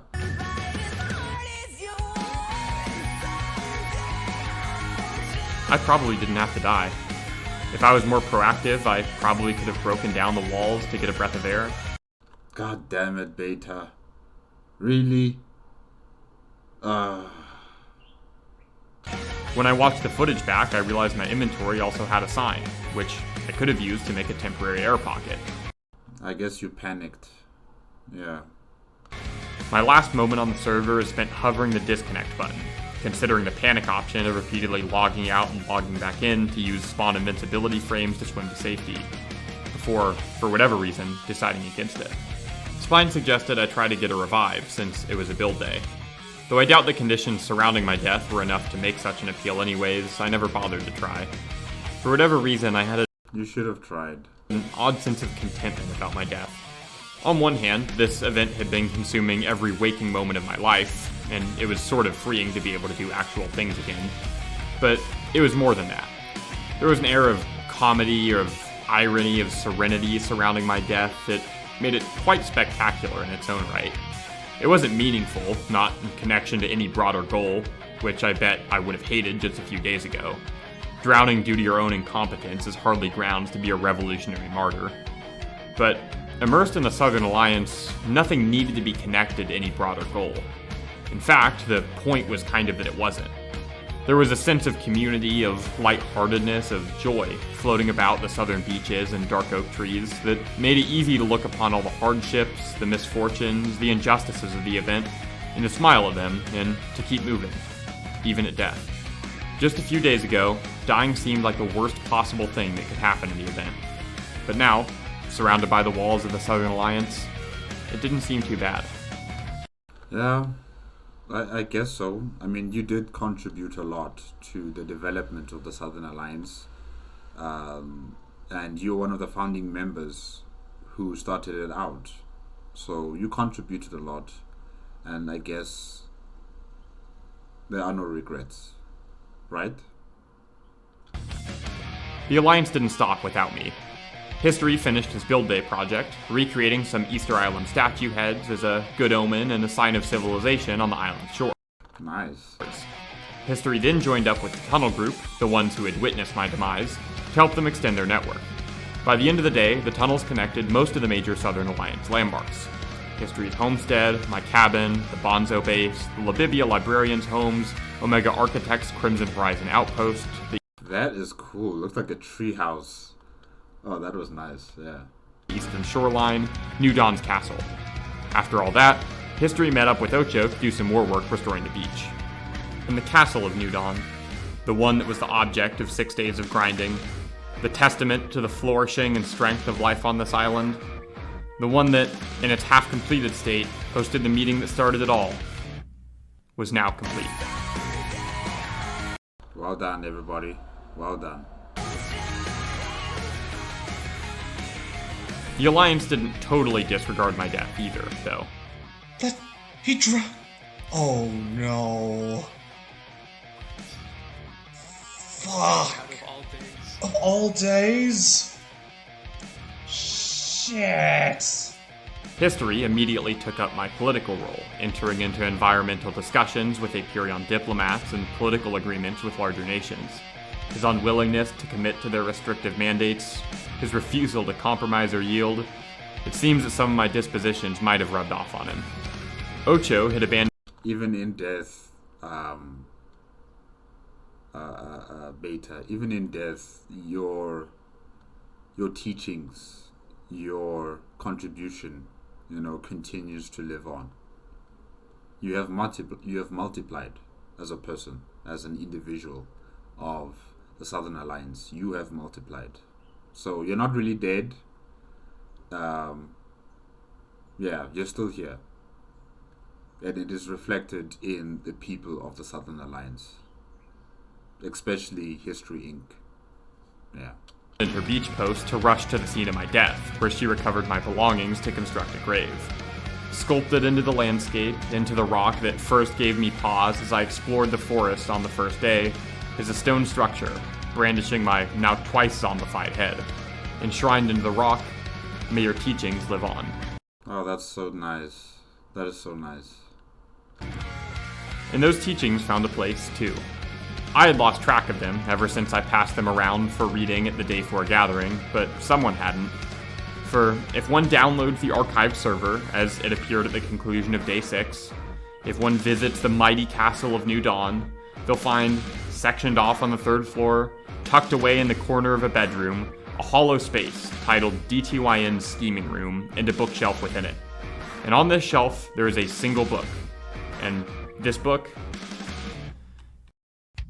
It was hard to truly feel dead when I could feel the ghost of my presence continue to animate and be reanimated in the conduct of the Southern Alliance.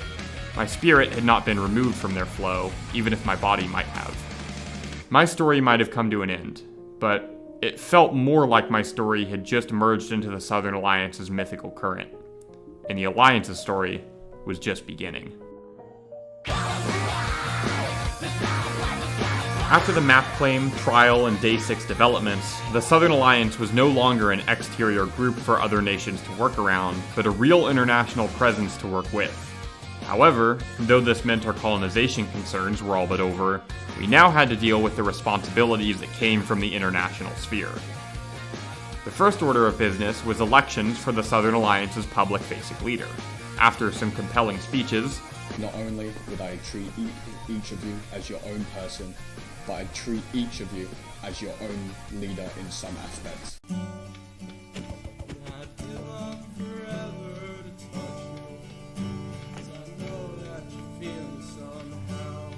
Okay, crew. Wow. There was a tie between Suit, the leader of New Dawn, and Crew, the leader of Bonzo. When a tiebreaker vote between the leaders of the two largest alliance members led to yet another tie. Why can't we It's an epic showdown in the history. You can. Okay, if you guys really want to co-lead, but I also want to. Honestly, I don't mind co-leading if you don't mind crew. Even if you guys co-lead, can we spin the wheel? It was decided the two groups would lead the alliance together, further strengthening the mutual cooperation of our many groups. Some of the electoral candidates, Ocho, Spine, and History, missed a chance to even be elected, busy putting the needs of the alliance first as they represented the South at a meeting the three had organized with some northern nations. I like how they're having their meeting out in the ocean here. Or on the sea, if I can say that. Making sure that no one's going to be assassinated with stalactites just dropping on their heads. Yeah. It's a nice place to have a meeting. I'm not discussing any further. You guys can just get fucked. If you guys want to start a war, let's start a fucking war. Okay. Whoa. Hey. Okay. Well, someone's very diplomatic today. History, Ocho, and Spine represented the alliance wonderfully. They declined to join the North's Defense Pact, citing a desire not to get tangled up in a war they had no part in, and explained that they had nothing against international trade, as long as it was considerate of and did not replicate the devastating resource extractions the South had earlier experienced. The Northern delegates agreed to these requests. With that, our tensions with Island 2 were mostly gone. However, things couldn't stay peaceful for long.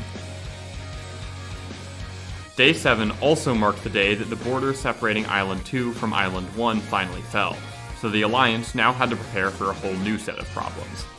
Pierce TRV, an Island 1 citizen who had worked with the Covenant and killed a warden, and who also has a video chronicling his own experience with the event, arrived in New Dawn, where he was received by Nyx, Suit, and Nick C. After joining the Alliance, hoping to leave the hardships of Island 1 in his past, he immediately helped escort Suit and Nick C back to Island 1 so they could get their noses involved in the exact same hardships. The TLDR of Island 1 drama was that the island had exclusive access to netherite, but only under the volcano, which had been claimed as territory by the nation Infernus. The island had disagreements about whether the mines should be open, or whether Infernus should reserve a right to dictate who could mine on their land. Inside of Infernus lived the Lingualini Mafia, who did the actual netherite mining. On day 6, the Mafia, favoring more open netherite access, seceded from Infernus and fled to Island 2 for refuge. But Infernus, through the Covenant's elite combat group, the Peacekeepers, hunted Lingualini down and killed him.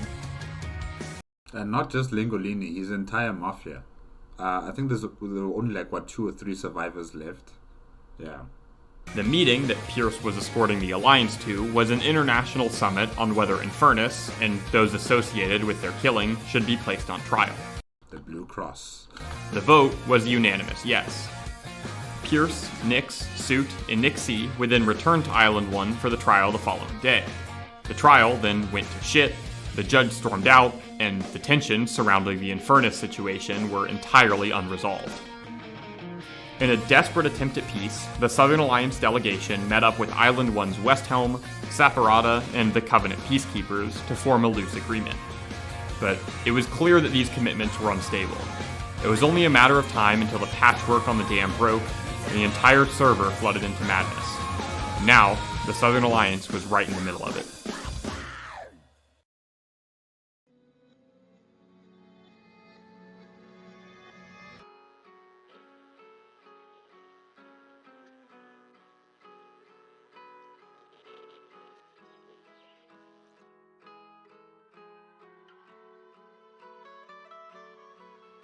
It was discovered, at the start of Day 9, that the chaos that had ravaged Island 2's political stage throughout the event was not so chaotic after all.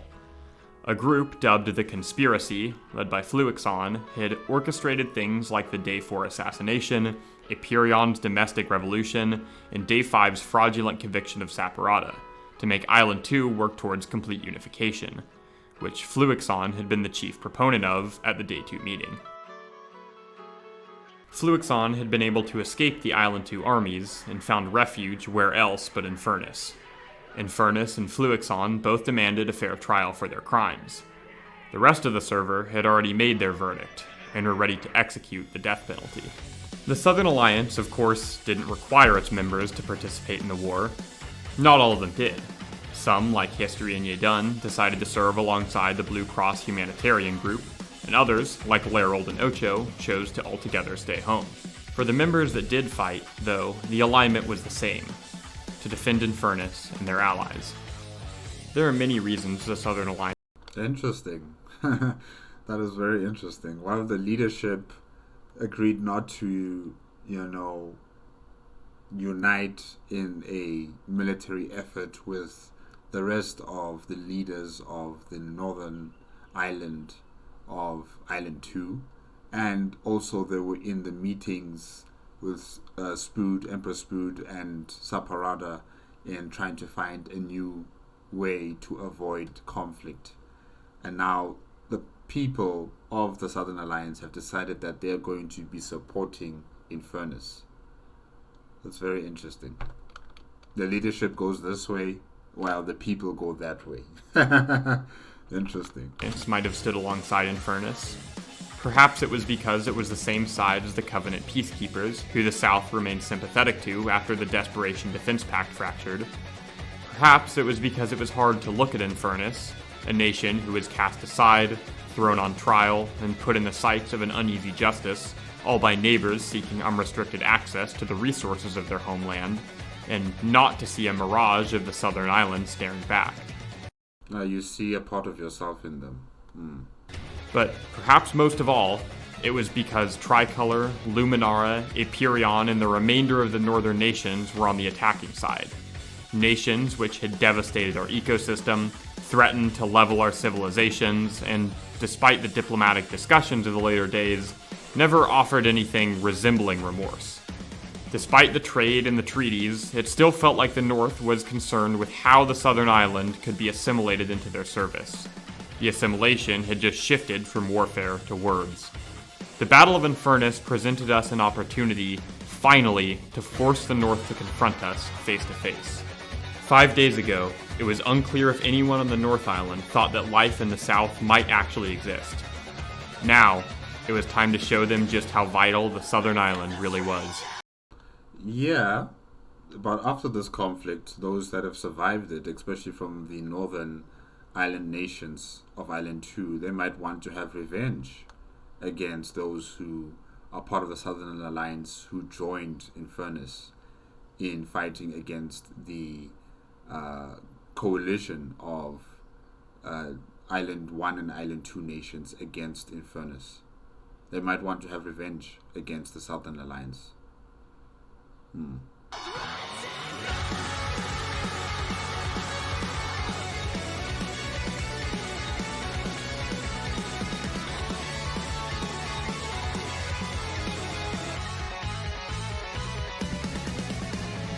Suit, Nixie, Nix, Crew, and Pierce were assigned to an elite ground force, alongside the Covenant peacekeepers, who were to engage the encroaching... Wow, you guys are going to kill a lot of people. You guys are going to kill a lot of people. ...mob before they could ever reach Infernus' castle. The rest of the Southern Alliance guarded this stronghold. From the moment the war started, it was clear that the attackers were individually outmatched. Despite their far superior numbers, the Southern Alliance Covenant strike force was shredding through the attacking armies. In minutes, each member of the ground defense was pushing double-digit kill counts. Odd Jeff was the first Alliance member to fall in combat, forced to fall by the chaos of the stronghold, but even he spilled some blood before his time was up. The attacking force was drastically outclassed on the ground, and the castle was holding firm. If trends held, it seemed probable that Infernus would at least force a draw.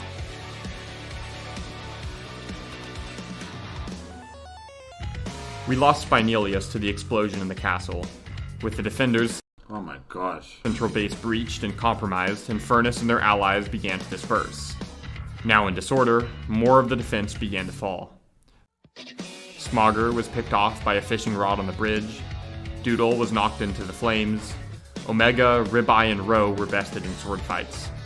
The ground force continued to rack up bodies throughout the invasion, making it hard for the attackers to completely secure or control the volcanic region.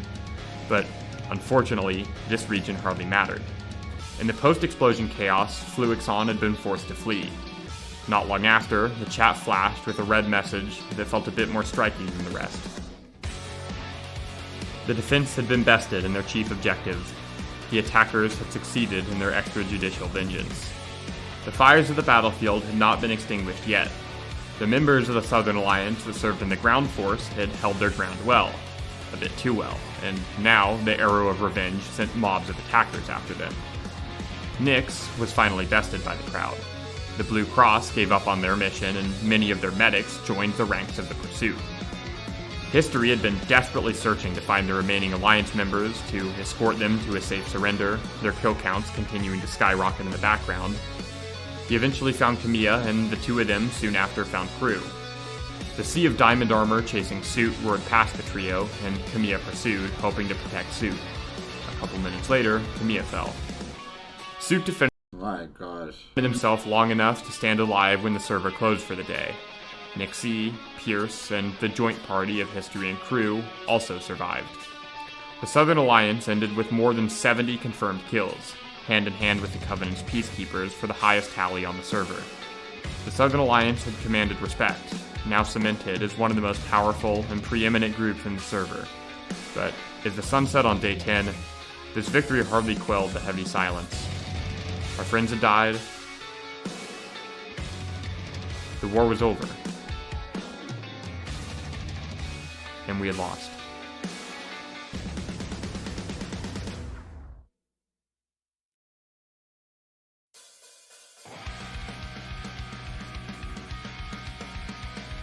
History and crew were able to return back to the southern island safely when the server reopened for day 11.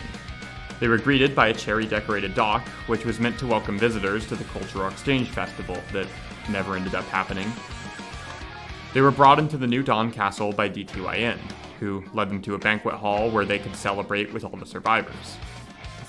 Welcome to Sovngarde. Well, you guys are not dead. You're not in Sovngarde. But yeah, it's kind of similar to like Sovngarde, where you celebrate your conflict and your victories and your battles against worthy opponents, and you just enjoy with your friends, with other people celebrating a victorious battle. Yeah, no matter who won or who lost, it was a victorious, epic battle. Yeah. 3 of them were the only ones there. Larold walked them through the graveyard, where he had enshrined monuments for all the southern soldiers that fell the previous day. Larold later went out. Oh yes, for those who don't understand what I'm saying, I'm talking about Skyrim. Sovngarde. Yeah. If you don't know Skyrim, it's a game. Yes, go play it.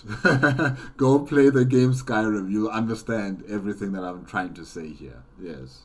To explore the remnants of the war-torn world, where he would meet an untimely demise of his own. Pax built a grave for him. Suit was able to invoke international law to secure a safe departure from the mob that had been camping his logout spot. He was a bit overwhelmed when he finally made it home. We never reached any further reconciliation with Aperion or the other northern nations. I don't think you need to anymore because, the populations have dwindled considerably after that conflict. So many people dead. Really, the nations have become ghost towns.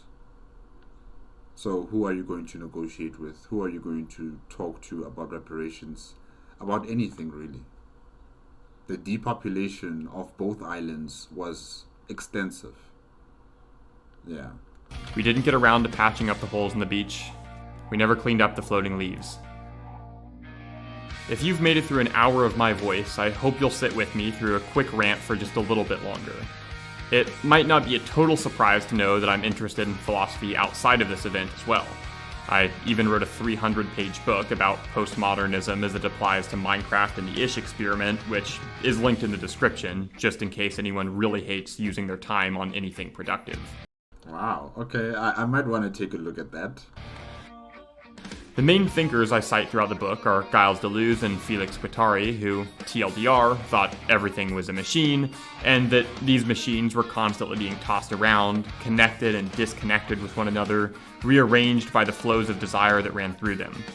They used this as a way to conceptualize the chaos and change of existence, and to argue against interpretations that condemned this chaos with appeals to some predetermined essence.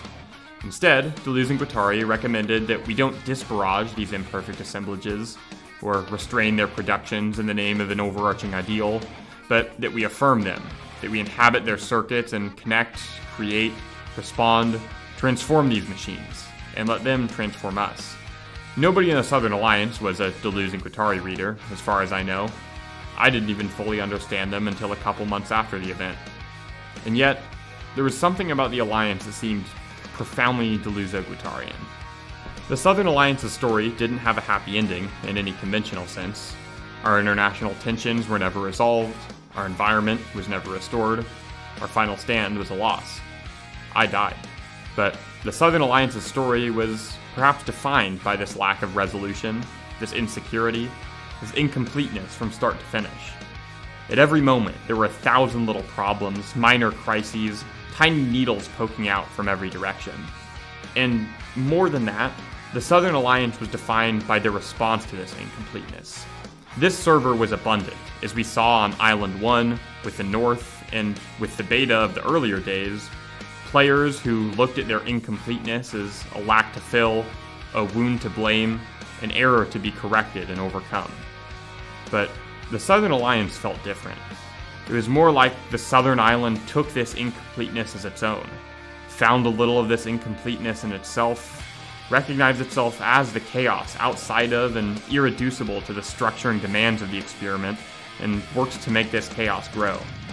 The Southern Alliance looked at the incompleteness that surrounded it and worked with it, combined with it to make what it could, usually with a smile.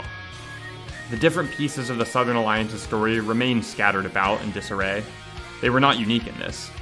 However, the Southern Alliance might have been the one group in this experiment that didn't find this deathly disarray as a disaster to be reorganized. The Southern Alliance was the group that dared to ask,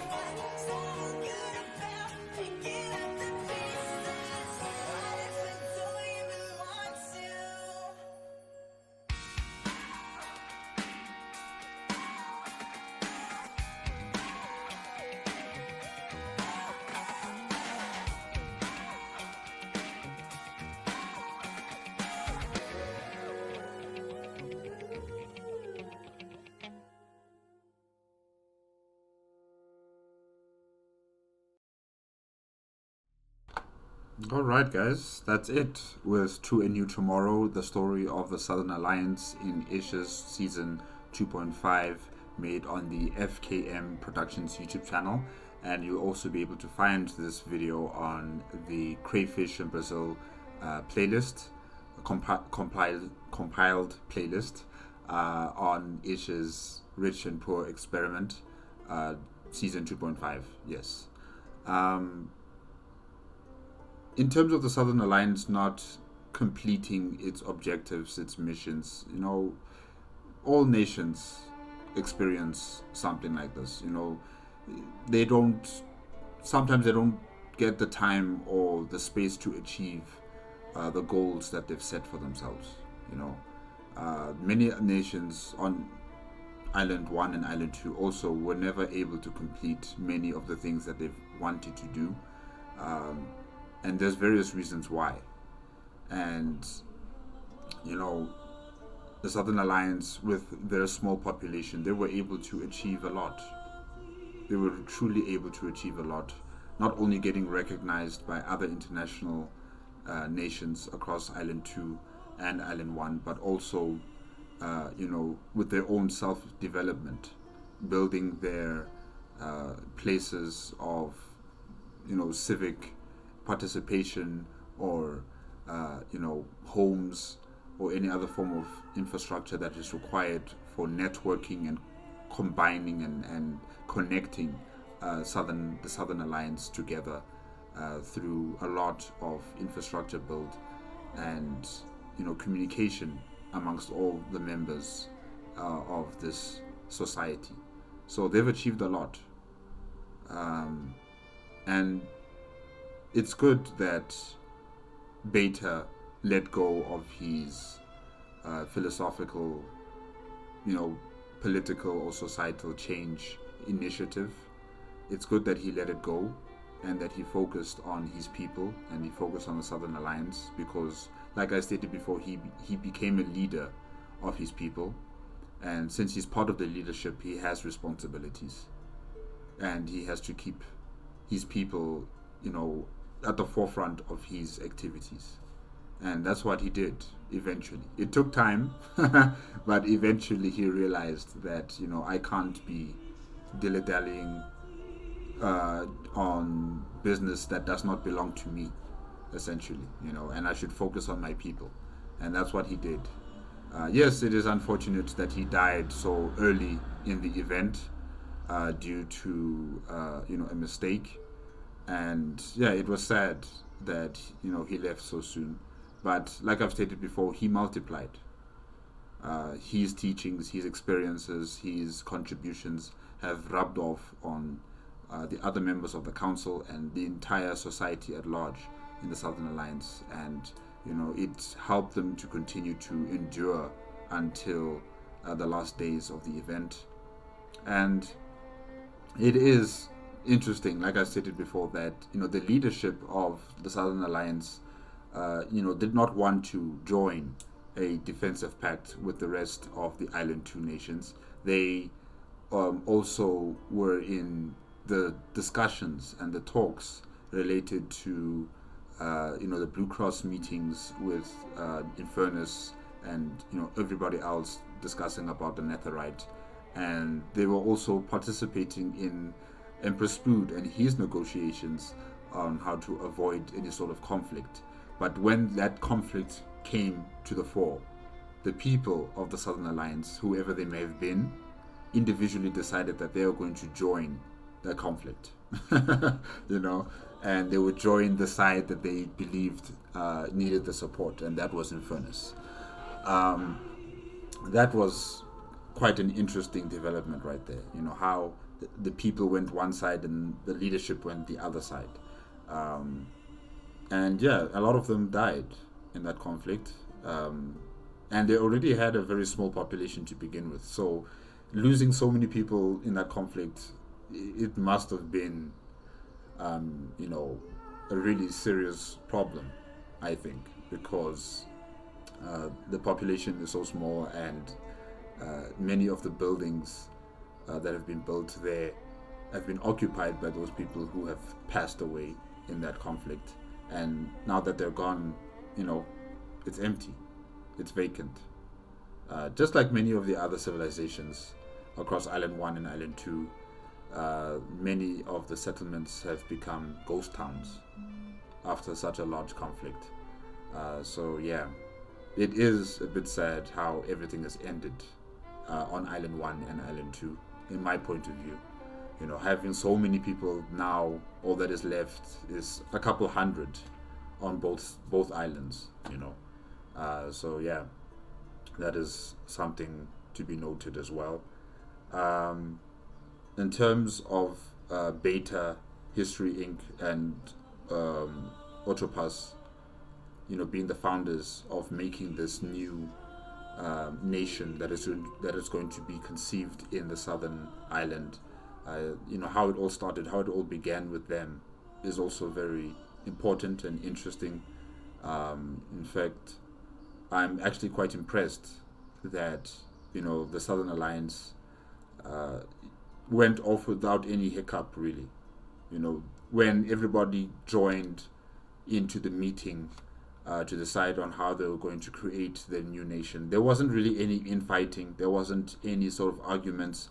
You know, everybody could put their ideas forward, and they came to an agreement, and it was ratified very fast. And you know, they decided that there's not going to be one leader, that all of us are going to be the leaders, all of us are going to be responsible, and all of us are going to be the face of government. And that's amazing. That is truly amazing. It's very rare to find something like that. And yeah, they were good. They were good not only to the people, but also to the southern island itself. They wanted to protect it, they wanted to treasure it, not only because it's their home, but because, you know, it has its own, you know, facet or part of existence in the archipelago. It's not just a resource extraction point. It's not just a dump site. It is a place where people live. It is a place where nature continues to flourish. And, you know, unlike the highly developed island, Northern Island and Center Island, it is a nature protected zone. That's what I think. And, you know, they tried to make sure that it would be kept that way. They didn't cut down a lot of trees. They didn't, you know, radically change the environment to suit their needs. They lived in the environment. They lived in conjunction with the environment. They were not opposing it. They were not using it and seeing it as a resource. So yeah, that's also amazing. Really, it's an amazing feat of ingenuity that the people of the Southern Alliance were able to achieve, and it's good. It's really, really good. All right, guys. Yes, that's it. Thank you again to FKM Productions for the video. You know, you further explained to us that, you know, there is no connection between Feluxion and To a New Tomorrow, and we also got to have a far more understanding and background of the Southern Alliance, and that was very good. And yes, thank you very much for making this video. Guys, remember, if you want to check out the original video as well as FKM Productions, the links are going to be in the description below. If you like my reaction, give it a like, comment, and subscribe to my channel. Click on the notification bell. You're going to be up to date with my latest videos. And I'll see you guys hopefully tomorrow with another POV. Alright. Bye-bye.